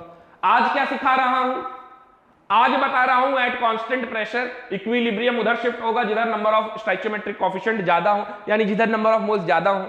तो एक बार नंबर ऑफ मोल्स जिधर कम थे उधर इक्विलिब्रियम शिफ्ट हो रहा था, आज जिधर नंबर ऑफ मोल्स ज्यादा है उधर इक्विलिब्रियम शिफ्ट हो रहा है। तो इस तरह से बच्चों को कंफ्यूजन ज्यादा होने लगता है। समझ में आ रहा है कि यार कब पता नहीं, कभी बोल देते हैं कि जिधर कम हो उधर इक्विलिब्रियम शिफ्ट होता है, कभी बोल देते हैं जिधर ज्यादा हो उधर इक्विलिब्रियम शिफ्ट होता है। समझ में नहीं आता ये इक्विलिब्रियम है कि क्या है। बट मैंने आपको प्रेशर वाले में भी ये बातें प्रूव कराई थी क्यूसी से, है ना, और वहां पर मैंने आपको delta N G zero, delta N G positive और डेल्टा एन जी नेगेटिव लेके प्रूफ कराया था, दिखाया था, और यहां पर भी मैं आपको प्रूफ कराऊंगा। ठीक है, तो ये हमें रटना चाहिए, बिल्कुल रटना चाहिए। क्यों रटना चाहिए? क्योंकि आपको जेई मेन और नीट में जल्दी से गोला भरना है, ठीक है ना। तो वहां पर आपके पास भेजा है, अच्छी बात है, आप उसको प्रूव कर सकते हैं, आप सॉल्व कर सकते हैं, लेकिन जरूरत नहीं है। टैलेंट वहां दिखाओ जहां जरूरत है। समझ में आ रहा है? नीट और जेई मेन के एग्जाम में आपको 1 घंटे में, जेई मेन के एग्जाम में 25 सवाल लगाने हैं, नीट में 1 घंटे में 45 सवाल लगाने हैं। ऐसे छोटे छोटे सवाल अगर आएंगे तो क्या उनके लिए आप प्रूफ करेंगे? बिल्कुल नहीं, आपका पेपर छूट जाएगा। और केमिस्ट्री का पेपर जेई मेन में आपको और कम लगाना है, 1 घंटा तो कभी लेना ही नहीं है, क्योंकि अगर आपने 1 घंटा लगा दिया जेई मेन का पेपर सॉल्व करने में केमिस्ट्री में, तो आपका फिजिक्स या मैथ पक्का है छूटेगा। और अगर केमिस्ट्री आखिरी में कर रहे होगे तो केमिस्ट्री आधा पेपर छूट जाएगा। यही हाल कुछ नीट में होगा। अगर आप हर चीज प्रूफ करके सॉल्व करने लगेंगे और चेक करने लगेंगे तो फिर आप पेपर कभी सॉल्व ही नहीं कर पाएंगे पूरा। समझ में आ रहा है? तो आपको कोशिश करना है कि 20 मिनट पहले ही आपको पेपर पूरा कंप्लीट कर लेना है, 20 मिनट पहले ही। यानी आपको अपनी प्रैक्टिस इस तरह से बनानी है कि आपको 40 मिनट में केमिस्ट्री पूरा कंप्लीट कर लेना है, ताकि आप बाकी के जो सब्जेक्ट है, जैसे फिजिक्स में ज्यादा न्यूमेरिकल आते हैं, थोड़ा डिफिकल्ट होता है केमिस्ट्री के रिस्पेक्ट में अगर देखा जाए, तो आप वहां पर थोड़ा टाइम दे सके। जेई मेन वाले बच्चे फिजिक्स और मैथ डिफिकल्ट आता है ज्यादा, कैलकुलेटिव पोर्शन ज्यादा होता है, मैथ्स में तो बहुत ज्यादा है, तो आप वहां थोड़ा समय दे सके। बराबर बराबर नहीं कर सकते आप, बराबर बराबर करने लग गए तो पेपर ही नहीं हो पाएगा। तो केमिस्ट्री में 40 मिनट में अगर पेपर करना है तो उसके लिए प्रैक्टिस बहुत अच्छी होनी चाहिए, और बहुत सारे डेटा आपको आने भी चाहिए, सॉल्व करना, प्रूफ करना, और इसके साथ साथ एग्जामिनेशन हॉल में वो सारे डेटा आपको याद भी रहने चाहिए। समझ में आ रहा है ना? मतलब अगर ली चैटलियर प्रिंसिपल का सवाल आएगा तो ये थोड़ी ना करेंगे, अरे सर ने बताया था ऐसे प्रूफ करते हैं तो ऐसे देखें, चेक करें उस रिएक्शन पे। ये सब दिमाग थोड़ी ना लगाना है यार, ये याद रख लेना है। डेल्टा एन जी जीरो है, कोई फर्क नहीं पड़ेगा। डेल्टा एन जी अगर पॉजिटिव है या नेगेटिव है, तो अगर कांस्टेंट वॉल्यूम है तो भी कोई फर्क नहीं पड़ेगा। कांस्टेंट प्रेशर है तो जिधर मोल ज्यादा है उधर ही इक्विलिब्रियम जाएगा। दैट्स इट, खत्म। ठीक है, अब ये कैसे होता है ये जरूर मालूम होना चाहिए, क्योंकि बिल्कुल पट्टू नहीं बनना है ना रटने वाला, कि मतलब हाँ ये पता तो है कि ऐसा होता है, क्यों होता है ये नहीं पता है, तो ये बहुत ज्यादा खतरनाक है। तो ये मालूम भी होना चाहिए कि ये कैसे हुआ। ठीक है, तो चलिए उसके लिए देखते हैं। अब देखिए, मैं डेल्टा एन जी जीरो वाली रिएक्शन नहीं उठाऊंगा। क्यों? क्योंकि उसमें भी वॉल्यूम आएगा, और मान लीजिए वॉल्यूम के बढ़ने या घटने से कुछ मोल पे फर्क पड़ेगा तो भी वहां पर प्रेशर आएगा, वॉल्यूम आएगा, तो वो चीज तो कांस्टेंट ही हो जाएगी, तो कोई मतलब ही नहीं बनेगा। भाई डेल्टा एन जी जीरो के केस में ना प्रेशर आने वाला है ना वॉल्यूम आने वाला है, तो तुम यहां पर कांस्टेंट प्रेशर लगा के भी कुछ नहीं हासिल कर पाओगे, तुम यहां पर कांस्टेंट वॉल्यूम लगा कर भी कुछ नहीं हासिल कर पाओगे। तो डेल्टा एन जी बराबर जीरो में तो कोई मतलब ही नहीं है, नो इफेक्ट। साफ साफ समझ में आ रहा है। डेल्टा एन जी पॉजिटिव या नेगेटिव के केस में समझ लेते हैं। तो पहला एग्जांपल मैं यहां पर ले रहा हूं PCl5 का डिसोसिएशन, जिसमें मुझे ये दिख जाएगा कि ये डेल्टा एन जी क्या आ रहा है, पॉजिटिव। ठीक है, तो इसमें मैं समझ लेता हूं, इसका डेल्टा एन जी कितना आ रहा है, 1। ठीक है, +1 है। तो टाइम t इक्विलिब्रियम पर इसके मोल हो गए N1, इसके हो गए N2, इसके हो गए N3। ठीक है, तो टाइम t इक्विलिब्रियम पे ऐसे आ गया। टोटल मोल्स अगर मुझसे निकालने के लिए बोला जाए तो टोटल मोल्स यहां पर कितने हो जाएंगे, N1 + N2 + N3। लेकिन अभी मुझे इनर्ट गैस भी ऐड करना है, तो अभी रोक देते हैं इसको। यहां तक बात समझ में आई आपको? ये इक्विलिब्रियम पे हो गया। Let N4 moles of inert gas added at equilibrium. PV बराबर nRT, T constant, R constant, pressure भी कांस्टेंट। तो V is directly proportional to N। यानी आपके मोल बढ़ाने से वॉल्यूम भी बढ़ेगा, आपके मोल बढ़ाने से वॉल्यूम भी बढ़ेगा।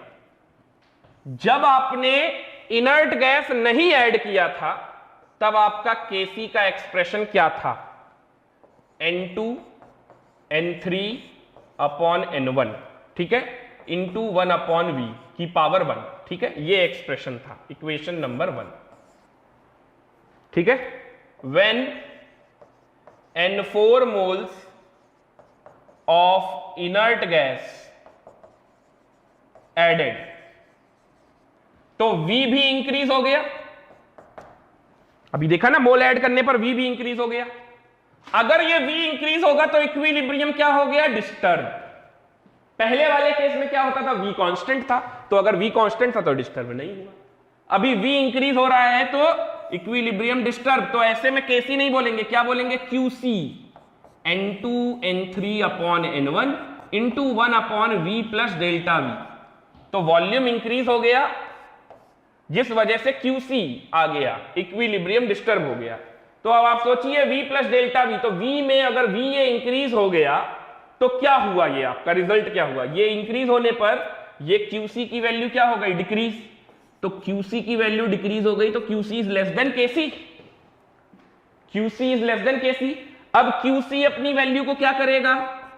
QC अपनी वैल्यू को बढ़ाएगा, और बढ़ाने के लिए इक्विलिब्रियम किधर शिफ्ट होगा? इक्विलिब्रियम शिफ्ट किधर? फॉरवर्ड, तभी तो बढ़ेगा QC की वैल्यू।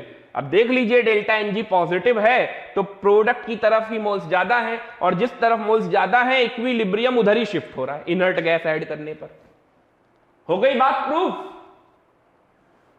चाहे आप Kp का एक्सप्रेशन बना के देख लीजिए, उसमें भी यही काम हो रहा होगा, और Kc में भी यही काम हो रहा है। क्योंकि देखिए, एक बात समझ लीजिए, अगर Kc बढ़ेगा तो Kp में भी चेंज आएगा, Kc में चेंज आया तो Kp में भी चेंज आएगा। अगर Kc कांस्टेंट है तो Kp भी कांस्टेंट रहेगा, उसमें भी कोई फर्क नहीं पड़ेगा। क्लियर हुआ? इसमें कोई डाउट, कोई समस्या? ठीक है, चलिए एक रिएक्शन देखते हैं जिसमें डेल्टा Ng नेगेटिव होगा। वहां क्या होगा? क्या वहां पर भी ऐसा हो रहा होगा? जिधर मोल ज्यादा होंगे उधर ही इक्विलिब्रियम शिफ्ट होगा। तो इस बात को आप मन में मत रखिए, इस बात को आप थोड़ा सा पेन चलाकर सारी चीजें चेक ही कर लीजिए। तो N2 plus 3H2 reversible with 2NH3, ठीक है। टाइम t इक्विलिब्रियम पर N1, ये N2 और ये N3, तो Kc बराबर हो गया N3 का square upon N1 into N2 का क्यूब इंटू 1 अपॉन V की पावर -2। तो ये Kc का एक्सप्रेशन बन गया N3 का square upon N1 into N2 का क्यूब इंटू V स्क्वायर। ये हो गया हमारा equation number 1। When N4 moles of inert gas added at equilibrium, तो अगर V is directly proportional to N यहां पर भी है तो N4 मोल ऐड करने पर V इंक्रीज हो गया। अब जैसे ये V इंक्रीज होगा तो इक्विलिब्रियम क्या हो गया? डिस्टर्ब। इक्विलिब्रियम क्या हो गया? डिस्टर्ब हो गया। इक्विलिब्रियम के डिस्टर्ब होते ही हम उसको Kc नहीं बोलेंगे, क्या बुलाएंगे? QC नाम से बुलाएंगे।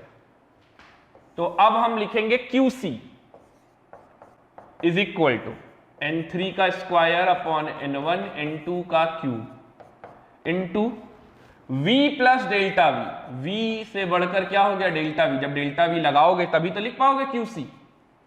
अब सोचिए QC और V ये डायरेक्टली प्रोपोर्शनल में आ गए, तो अगर V बढ़ाया, आपने N4 ऐड किया जिसकी वजह से आपका V ऐड हुआ, V बढ़ा जिसकी वजह से आपका V बढ़ गया, तो V इंक्रीज करने से QC की वैल्यू भी इंक्रीज हो गई। इसका मतलब QC is greater than KC। QC is greater than KC, तो QC अपनी वैल्यू को घटाएगा। ऐसा कब कर पाएगा? जब इक्विलिब्रियम किधर शिफ्ट हो? बैकवर्ड डायरेक्शन में। बैकवर्ड डायरेक्शन में। तो देखिए जिधर मोल्स ज्यादा है उधर ही इक्विलिब्रियम शिफ्ट हो रहा है at a constant pressure when we add inert gas. Okay, समझ में आया?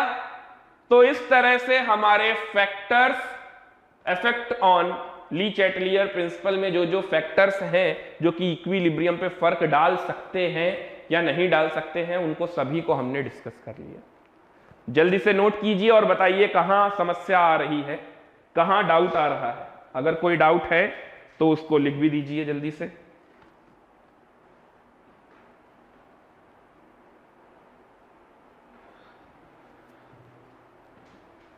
कोई प्रॉब्लम यहां तक? देखिए, जल्दी देखिए और बताइए।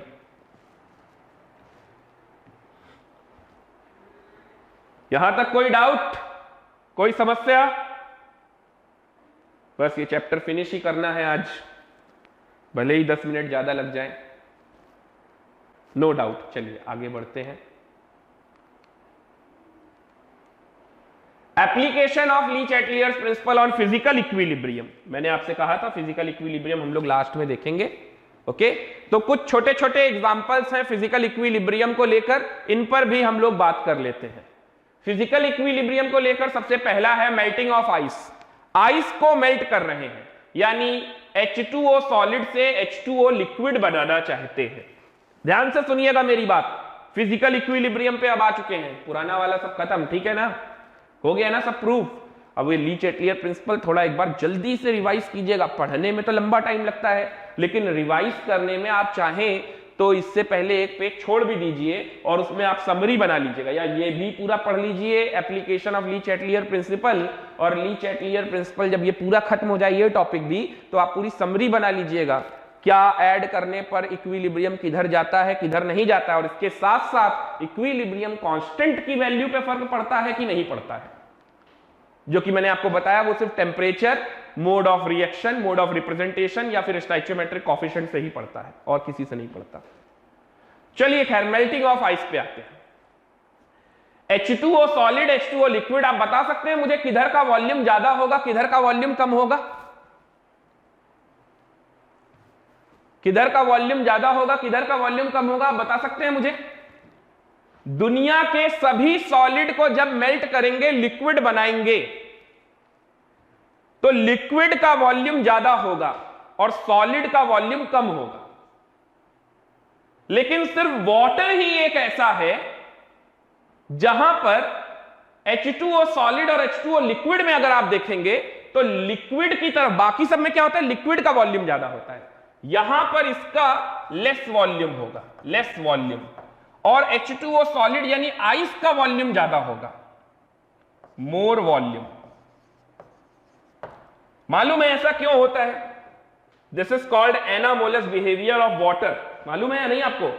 0 से 4 डिग्री सेल्सियस के बीच में एनोमैलस बिहेवियर ऑफ वाटर, इसी की वजह से ऐसा होता है। अदरवाइज बाकी किसी भी सॉलिड को अगर आप लिक्विड में ले जाएंगे तो लिक्विड का वॉल्यूम ज्यादा निकलेगा।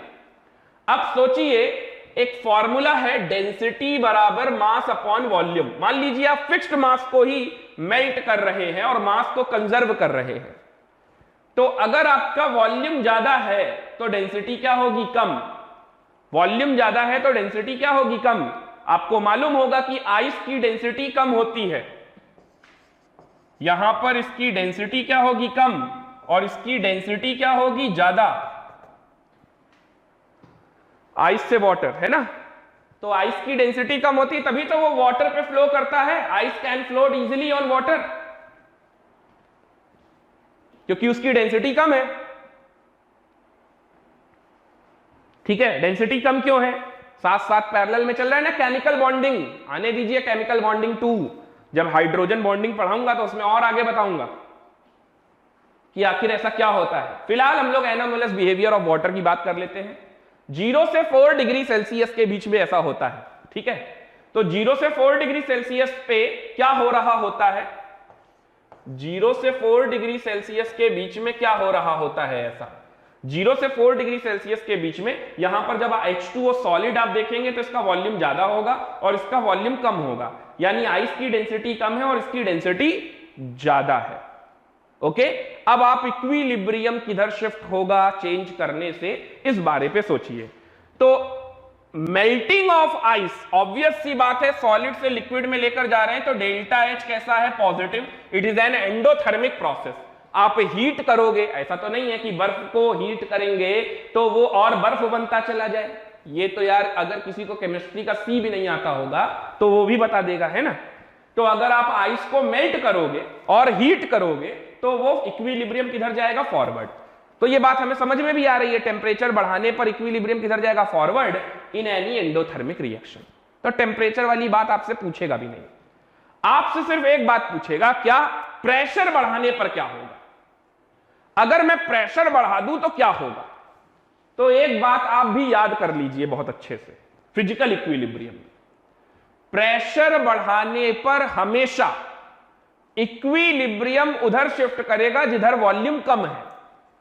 यानी अगर मैं प्रेशर बढ़ाऊंगा तो इक्विलिब्रियम किधर शिफ्ट कर जाएगा, प्रेशर बढ़ाने पर हमेशा इक्विलिब्रियम उधर शिफ्ट होगा जिधर वॉल्यूम कम हो। बताइए, आप प्रेशर बढ़ाएंगे तो इक्विलिब्रियम किधर शिफ्ट होगा, इसमें फॉरवर्ड, फॉरवर्ड शिफ्ट होगा, फॉरवर्ड शिफ्ट होगा। यानी कि आइस पिघलने लग गई, आइस मेल्ट करने लग गई, that means melting point will decrease,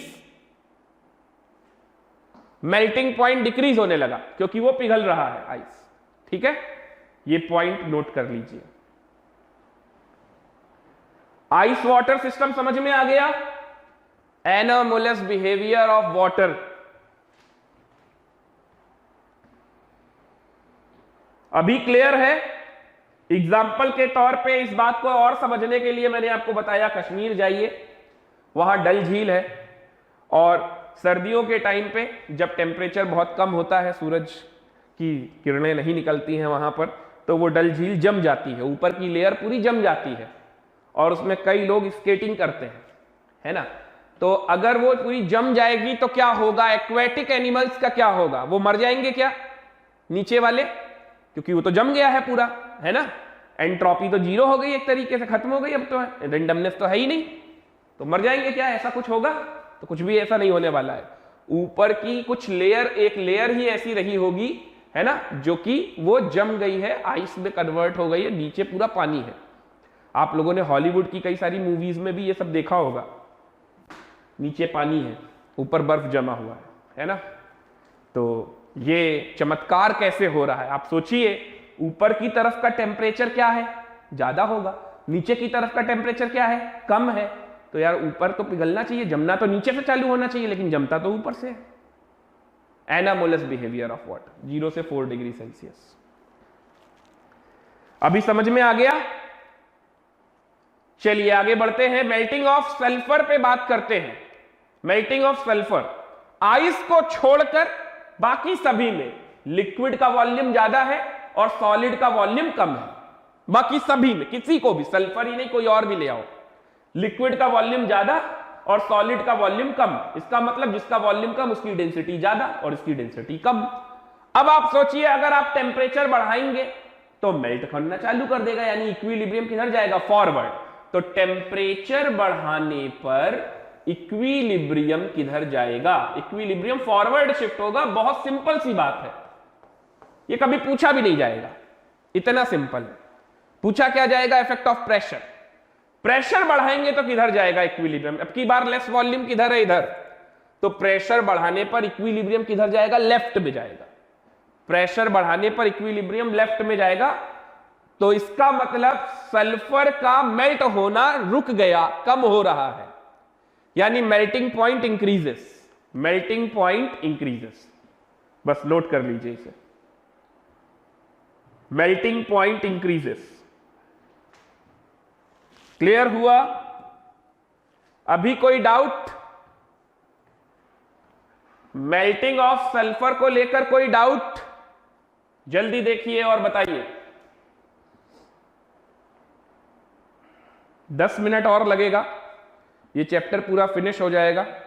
तो मैं कल के लिए नहीं रखूंगा, मैं आज ही इसको खत्म करूंगा। कल से हम लोग आयनिक स्टार्ट करेंगे। एक छोटा सा टॉपिक साइमल्टेनियस इक्विलिब्रियम और पढ़ाना है। इसके बाद वेपराइजेशन ऑफ वाटर, यानी H2O लिक्विड से H2O गैस। ये भी समझ में आ रहा है एंडोथर्मिक प्रोसेस है। तो टेम्परेचर बढ़ाने पर इक्विलिब्रियम किधर शिफ्ट होगा? टेम्परेचर बढ़ाने पर इक्विलिब्रियम किधर शिफ्ट होगा बताइए? फॉरवर्ड। सिंपल सी बात है, इक्विलिब्रियम फॉरवर्ड ही शिफ्ट होगा,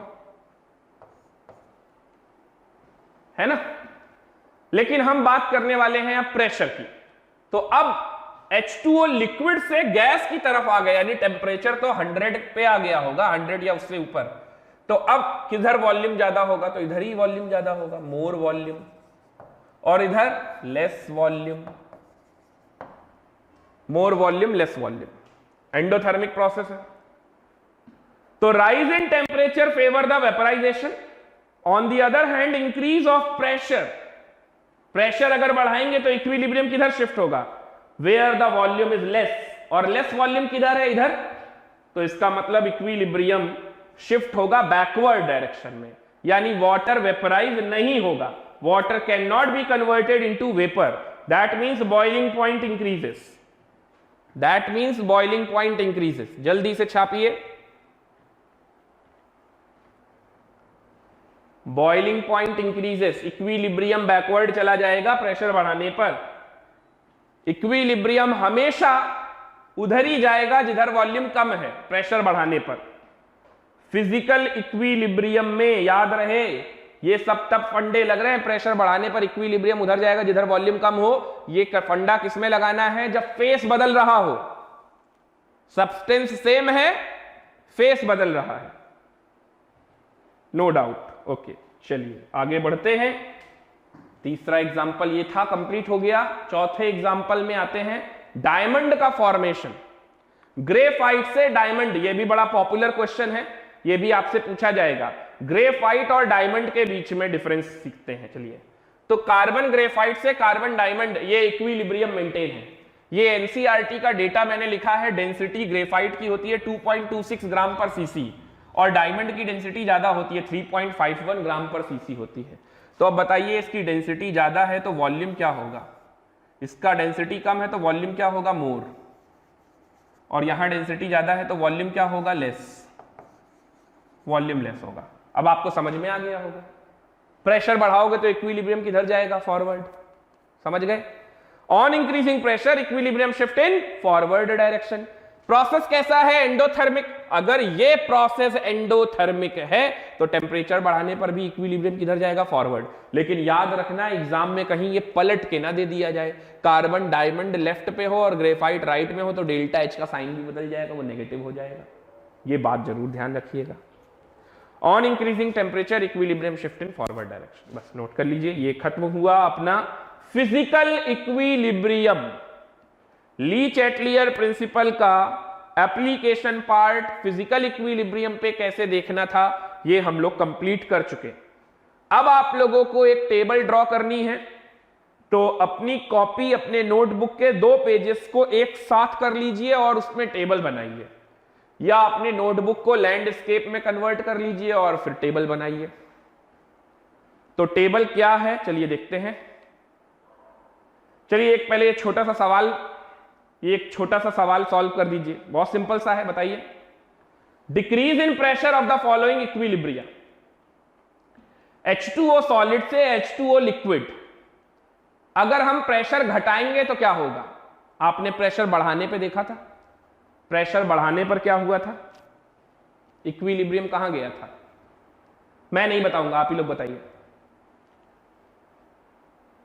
मैं नहीं बताऊंगा, आप ही लोग बताएंगे।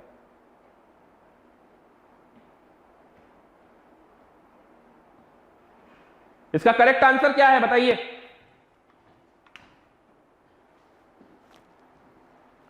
इसका करेक्ट आंसर क्या है? अमन ने कहा ए, विनीता का भी कहना है ए। मल्टी करेक्ट नहीं हो सकता है क्या?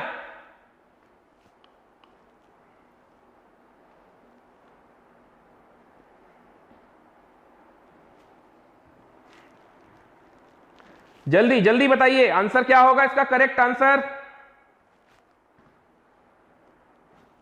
इसका करेक्ट आंसर है ए और सी।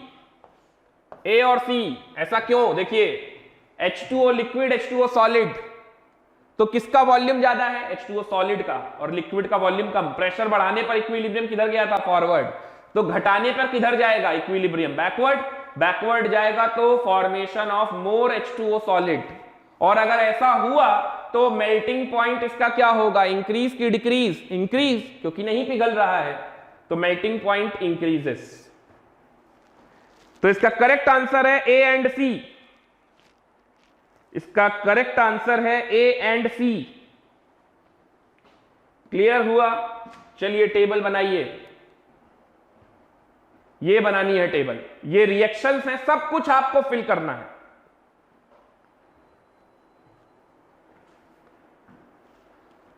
ये है पूरी टेबल। ये जितने भी कॉलम है छोटे बनेंगे क्योंकि इसमें सिर्फ इंक्रीज और डिक्रीज आपको लिखना है, ठीक है। और ये फेवरेबल स्टेप क्या है, यहां पर ये कॉलम थोड़ा बड़ा बनाइएगा, यहां पर आपको स्टेटमेंट लिखना पड़ेगा, यहां पर आपको स्टेटमेंट लिखना पड़ेगा। अच्छा, ये सी दो बार क्यों लिखा है? पूछा जा रहा है कंसंट्रेशन बढ़ाने पर क्या होगा, फिर कंसंट्रेशन घटाने पर क्या होगा, टेम्परेचर बढ़ाने पर क्या होगा, टेम्परेचर घटाने पर क्या होगा, प्रेशर बढ़ाने पर क्या होगा, प्रेशर घटाने पर क्या होगा, इक्विलिब्रियम किधर जाएगा। समझ गए? तो आपको अपना आंसर कैसे लिखना, चलिए मैं एक रिएक्शन बताता हूं, आपको समझाता हूं। ये सभी हैं रिएक्शंस। जैसे मैं कौन सी लूं, ये वाली ले लो। SO2 plus O2 reversible with 2SO3। SO3 अगर टूटता, अगर ऐसे लिखा होता है SO3 लेफ्ट में और ये राइट में होता, तो डिसोसिएशन होता SO3 का, तब ये एंडोथर्मिक होता। अभी ये SO3 का फॉर्मेशन है तो ये कैसा होगा? एक्सोथर्मिक। डेल्टा H के बारे में इंफॉर्मेशन दी जाए तब तो कोई दिक्कत नहीं, जो दिया है वही लगाना है, नहीं दी जाए तो ऐसे सोचना है। तो ये हमारा डेल्टा H कैसा हो गया? Negative, exothermic. डेल्टा Ng कैसा है? ये 2 मोल है और इधर 3 मोल है, तो डेल्टा Ng 2 - 3 क्या आ गया? -1। कंसंट्रेशन बढ़ाने पर क्या होगा? सोचिए, अगर आप कंसंट्रेशन बढ़ाएंगे तो क्या होगा? डेल्टा Ng नेगेटिव है, कंसंट्रेशन अगर आप इंक्रीज करेंगे तो इसका भी बढ़ेगा, इसका भी बढ़ेगा, इसका भी बढ़ेगा, लेकिन इधर सम ऑफ द स्टोइचियोमेट्रिक कोएफिशिएंट क्या है? कम है, और इधर ज्यादा है। तो कंसंट्रेशन इसका भी बढ़ रहा है, इसका भी बढ़ रहा है, इसका भी बढ़ रहा है, इसका कम रेट से बढ़ रहा है, तो इक्विलिब्रियम फॉरवर्ड जाएगा, जिसकी वजह से इसको थोड़ा बूस्टअप मिले और इसका ज्यादा रेट से बढ़ने लगे, ताकि इक्विलिब्रियम मेंटेन हो जाए। तो कंसंट्रेशन बढ़ाने से इक्विलिब्रियम किधर चला जाएगा? फॉरवर्ड। कंसंट्रेशन घटाने से किधर आ जाएगा? उसका उल्टा। एक्सोथर्मिक रिएक्शन है, टेम्परेचर बढ़ाओगे तो बैकवर्ड आएगा, क्योंकि हर एक्सोथर्मिक रिएक्शन लो टेम्परेचर को फेवर करती है। टेम्परेचर घटाओगे तो इक्विलिब्रियम फॉरवर्ड आएगा। बोलो, समझ आ रहा है? प्रेशर, प्रेशर बढ़ाने पर क्या होगा? प्रेशर बढ़ाया, प्रेशर बढ़ाने पर इक्विलिब्रियम उधर शिफ्ट होगा जिधर सम ऑफ द स्टोइचियोमेट्रिक कोएफिशिएंट कम है। तो सम ऑफ द स्टोइचियोमेट्रिक कोएफिशिएंट किधर कम है? इधर। तो प्रेशर बढ़ाने पर इक्विलिब्रियम किधर आएगा? फॉरवर्ड। और प्रेशर और कंसंट्रेशन डायरेक्टली प्रोपोर्शनल भी होते हैं, तो आप देख लीजिए दोनों का साइन सेम रहेगा। एरो आगे का मतलब फॉरवर्ड, पीछे का मतलब बैकवर्ड। तो प्रेशर घटाने पर किधर होगा? बैकवर्ड। मेरे पास और जगह नहीं है, आप इसमें 2 कॉलम और ऐड कर लीजिएगा। Addition of inert gas at constant volume, और दूसरा कॉलम और ऐड कीजिएगा, addition of inert gas at constant pressure. तो ये हर रिएक्शन के बारे में आपको एक कंप्लीट इंफॉर्मेशन मिलती चली जाएगी। समझ गए? अब फेवरेबल स्टेप क्या होगा? फेवरेबल स्टेप, मेरा टारगेट है SO3 बनाना, ना कि SO3 को ब्रेक करवाना, क्योंकि मुझे राइट हैंड साइड पे प्रोडक्ट जो दिख रहा है वो बनाना है। तो मैं हर वो तरीका अपनाऊंगा जिससे इक्विलिब्रियम फॉरवर्ड आए। अब आप बताइए, इक्विलिब्रियम फॉरवर्ड आपको कहां कहां दिखा? कंसंट्रेशन शुड बी हाई, है ना, टेम्परेचर शुड बी लो क्योंकि एक्सोथर्मिक है, और प्रेशर शुड बी हाई, यही हो गए आपके favourable step. Concentration should be high, pressure should be high, temperature should be low. ये हो गए आपके फेवरेबल स्टेप, जिसकी वजह से इक्विलिब्रियम फॉरवर्ड जाएगा, SO3 मिलेगा। फिल कर लेंगे ये टेबल पूरी, ऐसे ही फिल करना है। कोई डाउट, कुछ पूछना है आपको यहां तक? देख लीजिए जल्दी से, कोई डाउट हो तो बताइए। यहां तक अगर कोई डाउट है तो बताइए।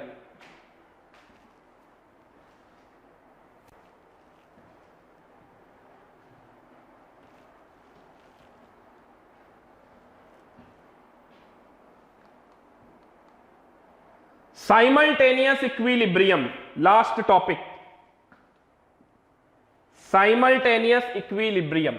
चलिए साइमल्टेनियस इक्विलिब्रियम सीखते हैं। क्या होता है साइमल्टेनियस इक्विलिब्रियम? देखिए मैं आपको एग्जांपल से सिखाता हूं।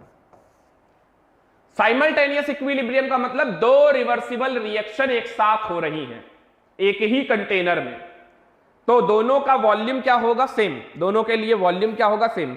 मैंने कहा 10 लीटर कंटेनर था, तो 10 लीटर का कंटेनर था, तो पहली वाली रिएक्शन के लिए भी V 10 लीटर है, दूसरी वाली रिएक्शन के लिए भी V 10 लीटर ही होगा। ठीक है, चलिए 2A reversible with B plus 3C, ठीक है, C रिवर्सिबल विद 2D। ये एक साइमल्टेनियस इक्विलिब्रियम को हमें समझना है। तो साइमल्टेनियस इक्विलिब्रियम हो रहा होगा तो इसका मतलब ऐसे हो सकता है कि भाई ये दोनों, ये जो पहली वाली रिएक्शन, इसका कोई रिएक्टेंट या प्रोडक्ट दूसरी वाली रिएक्शन में जरूर होगा, ऐसा भी हो सकता है। टाइम टी इक्विलिब्रियम पर, टाइम टी इक्विलिब्रियम पर, पहले टाइम टी बराबर 0 पर हम मान लेते हैं। टाइम टी बराबर 0 पर इसके मान लीजिए 1 मोल थे, तब तो ये 0 0 था। टाइम टी इक्विलिब्रियम पे 1 माइनस 2x गया, कम होगा ना, 2:1:3 की स्टाइचियोमेट्री है, बेवकूफी मत करना। 1 माइनस 2x हुआ तो यहां पर क्या बनेगा? x, उसका आधा। और यहां पर क्या होगा? यहां पर क्या होगा सोचिए। तो अगर यहां 1 माइनस 2x बन रहा है और यहां x बन रहा है, तो उस हिसाब से यहां कितना बन जाएगा? 3x बनेगा। अच्छा, अब C की बात करते हैं। C के बारे में टाइम t बराबर इक्विलिब्रियम पर अगर मैं बात करूं तो C यहां पर भी और C वहां पर भी है, दोनों में कॉमन दिख रहा है। तो 3x तो था ही पहले वाले में, अब यहां से कुछ y नाम कुछ कम कर दिया, y नाम का कुछ मोल कम कर दिया। ऑब्वियस सी बात है कि अगर 3x माइनस y, यहां इसका कंसंट्रेशन ऐसा बनेगा, मोल बनेगा, और अपॉन वॉल्यूम करके कंसंट्रेशन बनेगा, तो यहां का कंसंट्रेशन बदल तो नहीं सकता, तो यहां पर भी उसके मोल वही आएंगे, यानी यहां अपने को ऑब्वियसली ये करना ही पड़ेगा 3x माइनस वाई। तो अगर यहां पर 3x माइनस वाई है तो यहां पर भी 3x माइनस वाई ही होगा, तो 3x में से कुछ y कम हो गया, तो यहां क्या बन जाएगा? 2y। ऐसे में जब मुझे Kp निकालने के लिए या Kc से कुछ रिलेट कराने के लिए जब मुझे टोटल मोल्स निकालने पड़ेंगे, तो मैं लिखूंगा Na, Nb, Nc, Nd। तो moles of A at equilibrium कितने हैं? 1 minus 2x। Moles of B कितना है? x। मोल्स ऑफ C कितना है? यहां पर भी C है, वहां पर भी C है, तो 2 बार थोड़ी ना लिखेंगे, लिखेंगे तो एक ही बार, तो वो हो जाएगा 3x माइनस वाई। और मोल्स ऑफ D कितना हो जाएगा? 2y। तो ये हो जाएंगे हमारे टोटल मोल्स। ऐसे लिखा जाता है साइमल्टेनियस इक्विलिब्रियम की रिएक्शनों को। पहले आप 1-2 एग्जांपल से थोड़ा यूज्ड टू हो जाइए, फिर मैं आपको क्वेश्चन पे भी ले चलता हूं, ठीक है। तो टोटल मोल्स बराबर Na plus Nb plus Nc plus Nd, ऐसे आपको सॉल्व कर लेना। चलिए एक और एग्जांपल से सीखते हैं।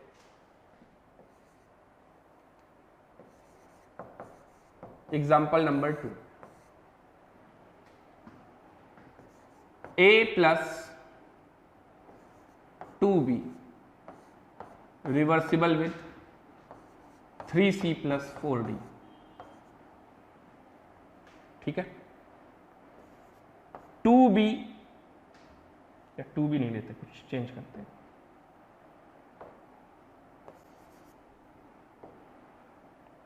3b plus 4c reversible with i plus 2j। Time t बराबर 0 पर इसके मोल 1 थे और इसके मोल 2 मोल थे, तब ये 0 0 था। अब अपने को लिखना है सब कुछ। टाइम t इक्विलिब्रियम पर क्या होगा, चलिए सोचिए। तो यहां 1 माइनस एक्स कर देते हैं, तो यहां 2 माइनस क्या हो जाएगा 2x, क्योंकि 1:2 की स्टाइक्योमेट्री है। जितना यहां कम होगा उसके रेशियो का उसका डबल यहां कम होगा। तो यहां कितना बनेगा बताइए, 3x बनेगा ना, और यहां कितना बन जाएगा 4x। बोलिए यहां तक कोई दिक्कत? टाइम t इक्विलिब्रियम पर यहां पर आते हैं, 3b प्लस 4c, 3:4 की स्टाइक्योमेट्री है। b तो यहीं पर है 2 माइनस 2x, तो इसका मतलब यहां पर मुझे क्या लिखना पड़ेगा, यहां पर मुझे लिखना पड़ेगा 2 माइनस 2x माइनस 3y। तो ये माइनस का 3y यहां पर भी आ जाएगा, और 4c है, तो c के लिए देखिए 3x पहले से था, 3x माइनस, अब ये भी रिएक्टेंट है, कम होगा। अगर ये 3:4 है तो यहां 3y कम हो रहा है, तो यहां कितना होगा 4y कम होगा, 3x माइनस 4y। तो यहां कितना बनेगा, i और j का तो ऊपर से कोई लेना देना नहीं है, तो y बनेगा, और यहां कितना बनेगा 2y बनेगा। कुछ भेजे में गया। ऐसे में मुझे टोटल मोल्स जब लिखना पड़ेगा, टोटल मोल्स एट इक्विलिब्रियम, तो वो मैं Na, Nb, Nc और Nd plus Ni plus Nj यही लिखूंगा। और इसमें C मुझे 2 बार दिख रहा है, B 2 बार दिख रहा है, लेकिन मैं एक ही बार लिखूंगा क्योंकि उनका मोल क्या है, फिक्स। तो अगर मैंने यहां पर C के लिए 3x माइनस 4y किया, तो ये 3x माइनस 4y यहां पर भी करिएगा, कहीं हटा ना दीजिएगा, नहीं गड़बड़ हो जाएगा। C का कंसंट्रेशन सेम आ रहा है मोल, और B के भी मोल सेम आ रहे हैं। इसी को बोलते हैं साइमल्टेनियस इक्विलिब्रियम। कुछ समझ में आया? यहां तक समझ में आया? क्या साइमल्टेनियस इक्विलिब्रियम की बातें समझ में आ रही हैं आप लोगों को? कोई डाउट जल्दी से बताइए अगर कुछ पूछना है, अदरवाइज इसके बाद हम लोग क्वेश्चन सॉल्व करते हैं। जल्दी जल्दी करिए। यहां तक कोई डाउट? नो डाउट, क्लियर है। चलिए आगे बढ़ते हैं फिर। इसके आगे बढ़ते हैं। इससे आपने क्या सीखा, क्या जाना, चलिए ये क्वेश्चन में अप्लाई करते हैं। सवाल नोट कीजिए जल्दी से। When NO and NO2 are mixed, the following equilibriums are obtained. 2NO2 reversible with N2O4, इसका Kp दिया हुआ है 6.8, Kp दिया है, यानी प्रेशर पे काम करना है। NO plus NO2 reversible with N2O3, इसका Kp पूछा गया है। In an experiment when NO and NO2 are mixed in the ratio of 1:2, the total pressure is 5.05 atm। अब देखिए ऐसे सवालों में कुछ बच्चे ज्यादा लंबा सॉल्यूशन लिखते हैं और कुछ बच्चे स्मार्ट वर्क करते हैं, तो सभी बच्चों को स्मार्ट वर्क करना चाहिए, है ना? तो वो स्मार्ट वर्क क्या है, देखिए आपको Kp का एक्सप्रेशन दिया गया है, इसका मतलब अब आपको प्रेशर पे काम करना है। अब यहां पर पहली लाइन में पढ़िए, NO and NO2 are mixed in the ratio of 1:2। क्या बोला गया है कि ये 1:2 का रेशियो मोल का रेशियो है? नहीं बोला गया है, लेकिन आप लोगों को वही आदत पड़ी हुई है। तो आप लोग जब ये साइमल्टेनियस इक्विलिब्रियम इसका बनाओगे तो आप मोल में सॉल्व करोगे, फिर आप खुद ही अपने लिए प्रॉब्लम क्रिएट करोगे। वो कैसे? मतलब आपने मोल लिखा, फिर मोल से आप प्रेशर पे आओगे और प्रेशर से सॉल्व करोगे, तकलीफ ज्यादा हो। पहले तो आप ये चेक कर लीजिए क्या सभी लोग गैस में हैं, तो बिल्कुल सभी गैस में हैं। अगर सभी गैस में हैं तो यार कोई दिक्कत क्या है, फिर तो बहुत ही आसान है ना। आसान क्या है, क्या आसान है यहां पर? आसान ये है कि आपको ऐसे में ये 1:2 का रेशियो जो NO और NO2 का है, ये प्रेशर में ही मान लो ना, ये प्रेशर पे ही मान लो। ये मोल का भी रेशियो हो सकता है, प्रेशर का भी हो सकता है। तो अगर ये प्रेशर का रेशियो मान ले तो मैं इसको P मान लूंगा, इसको 2P मान लूंगा और सवाल को सॉल्व करना चालू कर दूंगा। तो उससे मुझे तकलीफ कम होगी, है ना। तो सॉल्यूशन थोड़ा छोटा हो जाएगा और आंसर सेम आएगा, तो छोटा वाला सॉल्यूशन ही करते हैं। चलिए, तो अपने को निकालना क्या क्या है? इक्विलिब्रियम पे प्रेशर बताना है NO का, NO का प्रेशर इक्विलिब्रियम पे कितना होगा, है ना। और दूसरा अपने को Kp बताना है, ये दूसरी वाली रिएक्शन का।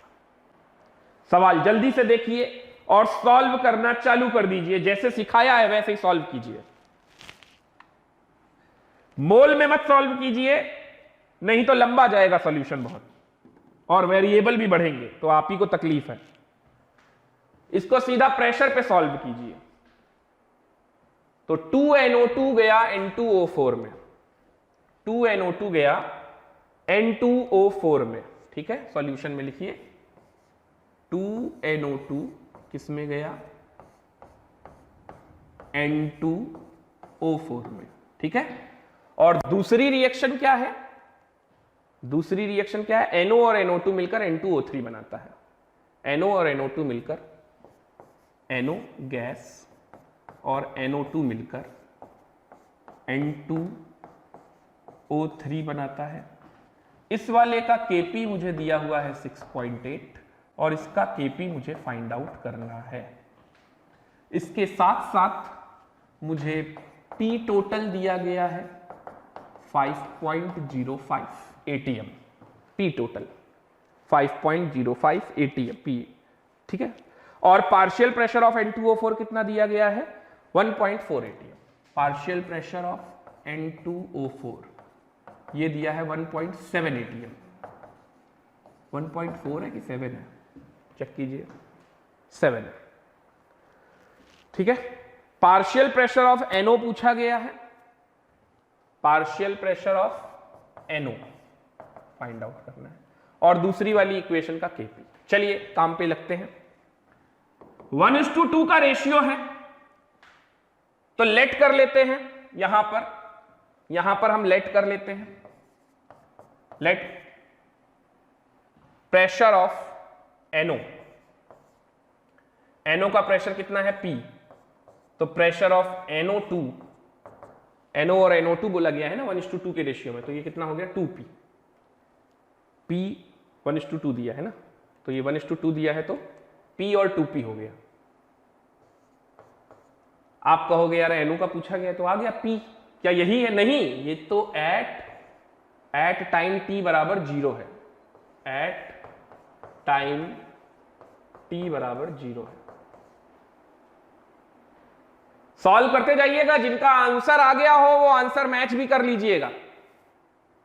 Kp की वैल्यू आएगी इस वाली रिएक्शन की 3.42 और पार्शियल प्रेशर ऑफ NO आएगा 1.05,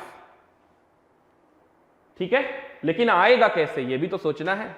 तो चलिए देखिए, ये था P NO के लिए और ये NO2 के लिए कितना था? 2P। तो ये 2P माइनस 2x, 2P में से 2x गया तो ये कितना बन गया? x। ये कितना बन गया? x। ये 2P में से 2x गया तो ये कितना बन गया? x। अच्छा, अब यहां पर NO वाला है तो ये P हो गया, और ये NO2 वाला है तो ये 2P माइनस 2x हो गया, है ना।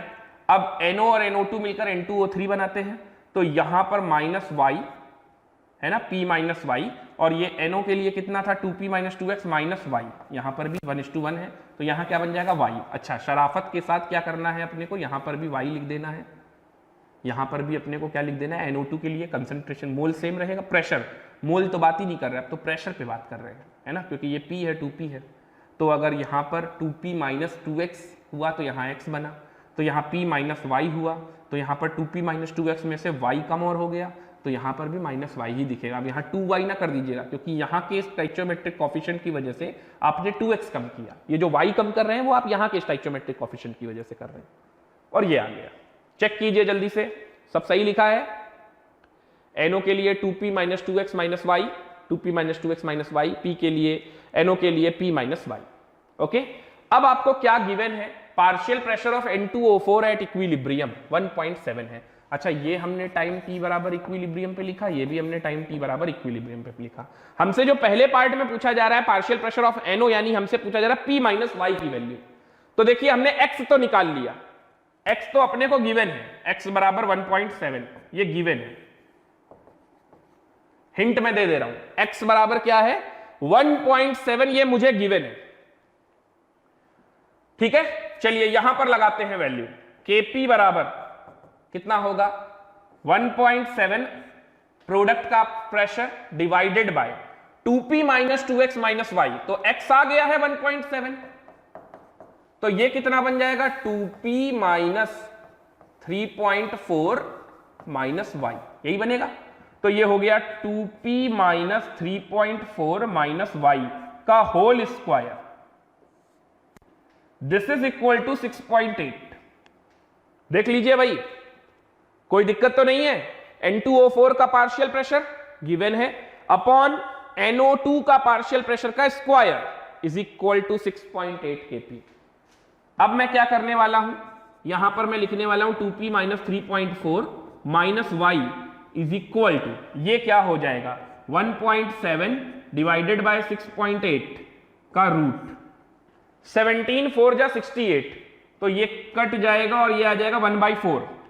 तो यानी कि 2p minus 3.4 minus Y is equal to 1/4, square root बाहर आएगा 1/2 यानी 0.5, ये आ गया।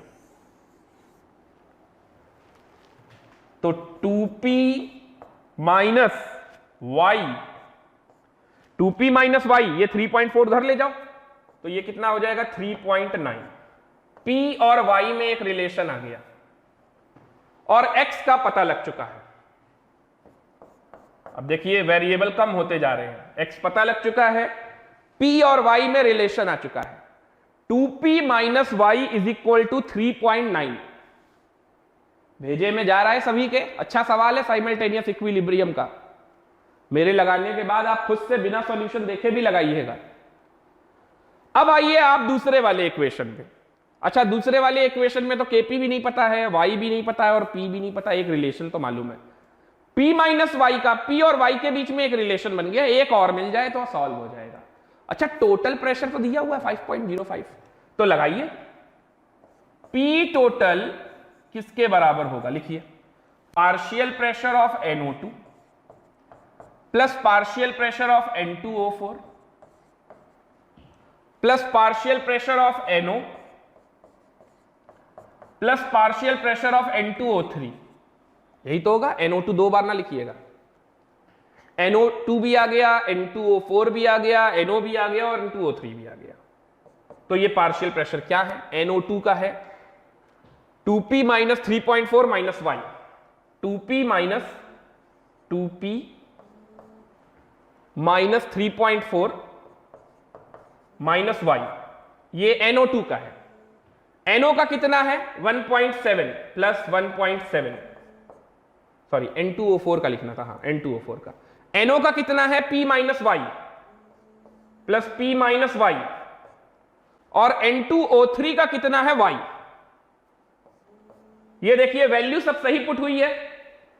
NO2 के लिए 2p minus 3.4 minus Y, N2O4 के लिए 1.7, NO के लिए p माइनस वाई और N2O3 के लिए y।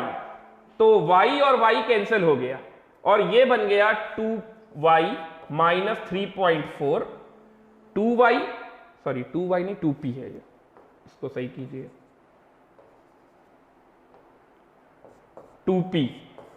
2p माइनस 3.4, ठीक है। तो 2p और ये p मिलकर क्या बन गया? 3p,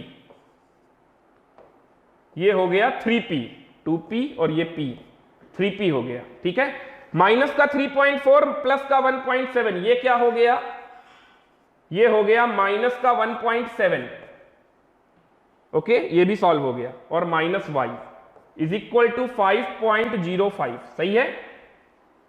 अब देखिए ये 1.7 को आप उधर ले जाइए, तो ये आ गया आपका 3p minus Y is equal to, तो ये कितना बन गया आपका, ये कितना बन गया 1.7, इसमें जोड़ दीजिए।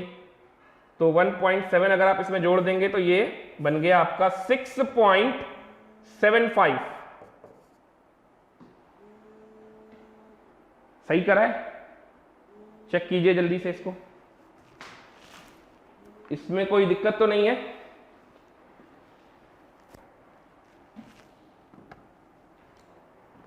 हम लोग 2p माइनस 3.4 माइनस वाई ये किया, फिर N2O4 का प्रेशर 1.7 आया, फिर यहां पर NO का प्रेशर आया P माइनस वाई, फिर N2O3 का आया y कैंसिल हो गया।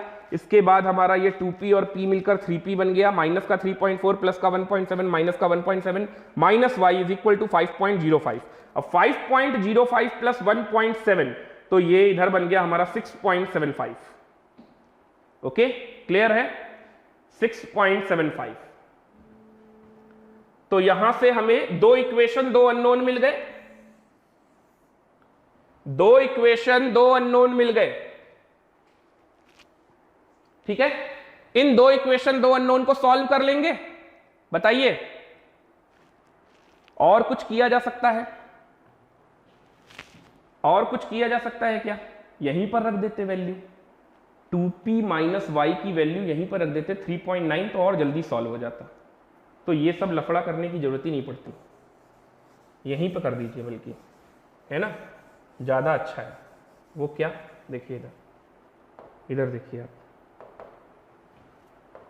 ये किसके बराबर है 5.05 के, y कैंसिल हो गया, ये 2p उठाइए और ये माइनस y उठाइए, तो 2p माइनस वाई, ठीक है, माइनस का 1.7 इन दोनों से, और साथ में क्या आ गया plus p is equal to 5.05। तो ये 2p माइनस वाई की जगह आप लिख दीजिए 3.9, माइनस का 3.9, तो यहीं से p आ जाएगा, समझ गए, यहीं से p आ जाएगा, कितना आ जाएगा 5.05 माइनस ये हो जाएगा 5.05, ये इधर आ जाएगा प्लस में 1.7, और ये माइनस ये वाला टर्म इधर आ जाएगा माइनस का 3.9। ये सॉल्व कीजिए और बताइए, p आ गया। अब जब p आ गया तो उसको यहां लगा दीजिए, y भी आ गया, तो देखिए आपका p भी आ चुका है, y भी आ चुका है, x भी आ चुका है। अब आपसे क्या पूछा जा रहा है, इस वाले का इक्विलिब्रियम कांस्टेंट वो क्या हो जाएगा, y upon 2p minus 2x minus Y into p minus Y. ये y ऊपर रहेगा न्यूमरेटर में और ये दोनों डिनोमिनेटर में रहेंगे, क्योंकि ये प्रेशर है। और दूसरा आपसे पार्शियल प्रेशर ऑफ NO पूछा गया, तो p माइनस वाई, p यहां से आ गया, इसमें पुट कर देंगे वैल्यू, तो y भी आ जाएगा p माइनस वाई। निकाल लीजिए, चेक कीजिए आपका आंसर मैच कर रहा है या नहीं। p और y सभी चेक कर लीजिए। आंसर मैंने आपको पहले ही बता दिया, पार्शियल प्रेशर NO का आना चाहिए, यानी p माइनस वाई आना चाहिए 1.05। क्या आ रहा है सभी का? चलो भाई जल्दी से चेक करो और बताओ, क्या आंसर आपका मैच कर रहा है? मैच कर रहा है, गुड। तो ये रहा इसका आंसर, ये आप लिख लीजिएगा। तो इस तरह से आप लोग साइमल्टेनियस इक्विलिब्रियम सॉल्व करेंगे। ओके, इतना हिंट काफी था, क्लियर है? तो ये हमारा साइमल्टेनियस इक्विलिब्रियम भी सॉल्व हुआ। अच्छा, ये साइमल्टेनियस में होमोजीनियस बताया, क्योंकि सभी गैस थे। अगर कभी हेट्रोजीनियस आए तो भी उसमें कुछ नहीं करना है, हेट्रोजीनियस भी सिंपल होता है। हेट्रोजीनियस में सिर्फ क्या करना होता है, हेट्रोजीनियस में जैसे देखिए, मान लीजिए आपके पास ये P सॉलिड, इससे बन रहा है A प्लस 2B, और आपके पास Q सॉलिड है और इससे बन रहा है आपका B प्लस 3C, और ये सभी गैस में है और इधर ये सॉलिड में है, ठीक है। तो अब ऐसे में अगर मान लीजिए 1 मोल दे दिए गए तो टाइम टी इक्विलिब्रियम पर यहां पर आप कैसे लिखना सीखेंगे। तो देखिए अगर इसके 1 मोल थे तो 1 माइनस एक्स लिखिए, ठीक है, मोल में तो लिख सकते हैं ना। तो यहां क्या बनेगा x और यहां क्या बनेगा 2x। ठीक इसी तरीके से यहां पर आइए, यहां पर भी अगर 1 मोल ही था टाइम टी इक्विलिब्रियम पे तो यहां लिखिए 1 माइनस वाई। अब यहां पर क्या बनेगा y और यहां पर क्या बनेगा 3y। लेकिन अब आप देखिए b आपका कॉमन है तो यहां पर 2x है, यहां पर 2x है, दोनों प्रोडक्ट में है तो यहां पर भी इंक्रीज होगा, यहां पर भी। तो 2x यहां से आ रहा है, y यहां से आ रहा है, इसका मतलब ये 2x प्लस वाई होगा और इधर भी 2x प्लस वाई कर दीजिएगा। फिर आप ऐसे करिएगा, देख लीजिए अभी भी क्लियर है। ऐसे में टोटल मोल्स अगर आप निकालेंगे तो आप सभी को ऐड करेंगे, मोल्स के लिए तो सभी को ऐड कर सकते हैं, लेकिन total number of gaseous moles अगर निकालेंगे, टोटल गैसियस मोल्स, तो उसमें सिर्फ गैस वालों को ऐड कीजिएगा, यानी तब आप लिखिएगा Na plus Nb plus Nc, सिर्फ इतना। और फिर अभी भी साइमल्टेनियस का कंसेप्ट वही है। तो Kc या Kp निकालते वक्त इनका प्रेशर या इनका कंसंट्रेशन मत लीजिएगा, क्योंकि ये क्या है, सॉलिड, और बाकी सब वैसे ही सॉल्व कीजिएगा। तो ये हो जाएगा साइमल्टेनियस हेट्रोजीनियस इक्विलिब्रियम। क्लियर हुआ? उम्मीद है आप लोगों को समझ में आ गया होगा। और इसी के साथ हमारा ये केमिकल इक्विलिब्रियम चैप्टर यहां पर फिनिश होता है। कल से हम लोग पढ़ेंगे आयनिक इक्विलिब्रियम। केमिकल इक्विलिब्रियम की प्रैक्टिस अच्छी रखिए, कमिंग संडे के टेस्ट में आ रहा है और अच्छा खासा वेटेज भी होगा इसका। और इसके साथ साथ आयनिक इक्विलिब्रियम जो कल से स्टार्ट कराया जाएगा उस पर ध्यान देना बंद नहीं कीजिएगा। आयनिक बहुत इंपॉर्टेंट है, बहुत इंपॉर्टेंट। अगर आपने पीएच जहां से मैंने निकालना सिखाया और वहां से आपने अगर 1-2 क्लासें भी बंक की तो आपको पूरा आयनिक इक्विलिब्रियम में कुछ भी नहीं समझ में आएगा। ये मैं पहले से बता रहा हूं, इस चीज की तो गारंटी दे सकता हूं कि अगर आपने पीएच की 1-2 भी क्लासें मिस की तो आपको कुछ भी नहीं समझ में आने वाला है। तो बहुत अच्छी तरह से और जैसे जैसे मैं लेक्चर कंप्लीट करते जाऊं साथ साथ आप प्रैक्टिस भी करते जाइएगा, क्योंकि आयनिक इक्विलिब्रियम वाकई में एक डिफिकल्ट टॉपिक है। चाहे वो 11th के पॉइंट ऑफ व्यू से देखा जाए या 12th के पॉइंट ऑफ व्यू से देखा जाए या 12th पास आउट के पॉइंट ऑफ व्यू से देखा जाए। और जेई एडवांस के लिए बहुत इंपॉर्टेंट टॉपिक भी है, जेई मेन के लिए भी बहुत इंपॉर्टेंट टॉपिक है, इसके साथ साथ नीट के लिए भी बहुत इंपॉर्टेंट टॉपिक है। मतलब ऐसा हो ही नहीं सकता है कि आयनिक से सवाल ना आए, तो जरूर आने हैं, ठीक है। तो इसकी प्रैक्टिस बहुत अच्छी से करनी है और हर कंसेप्ट को अच्छे से पढ़ना है।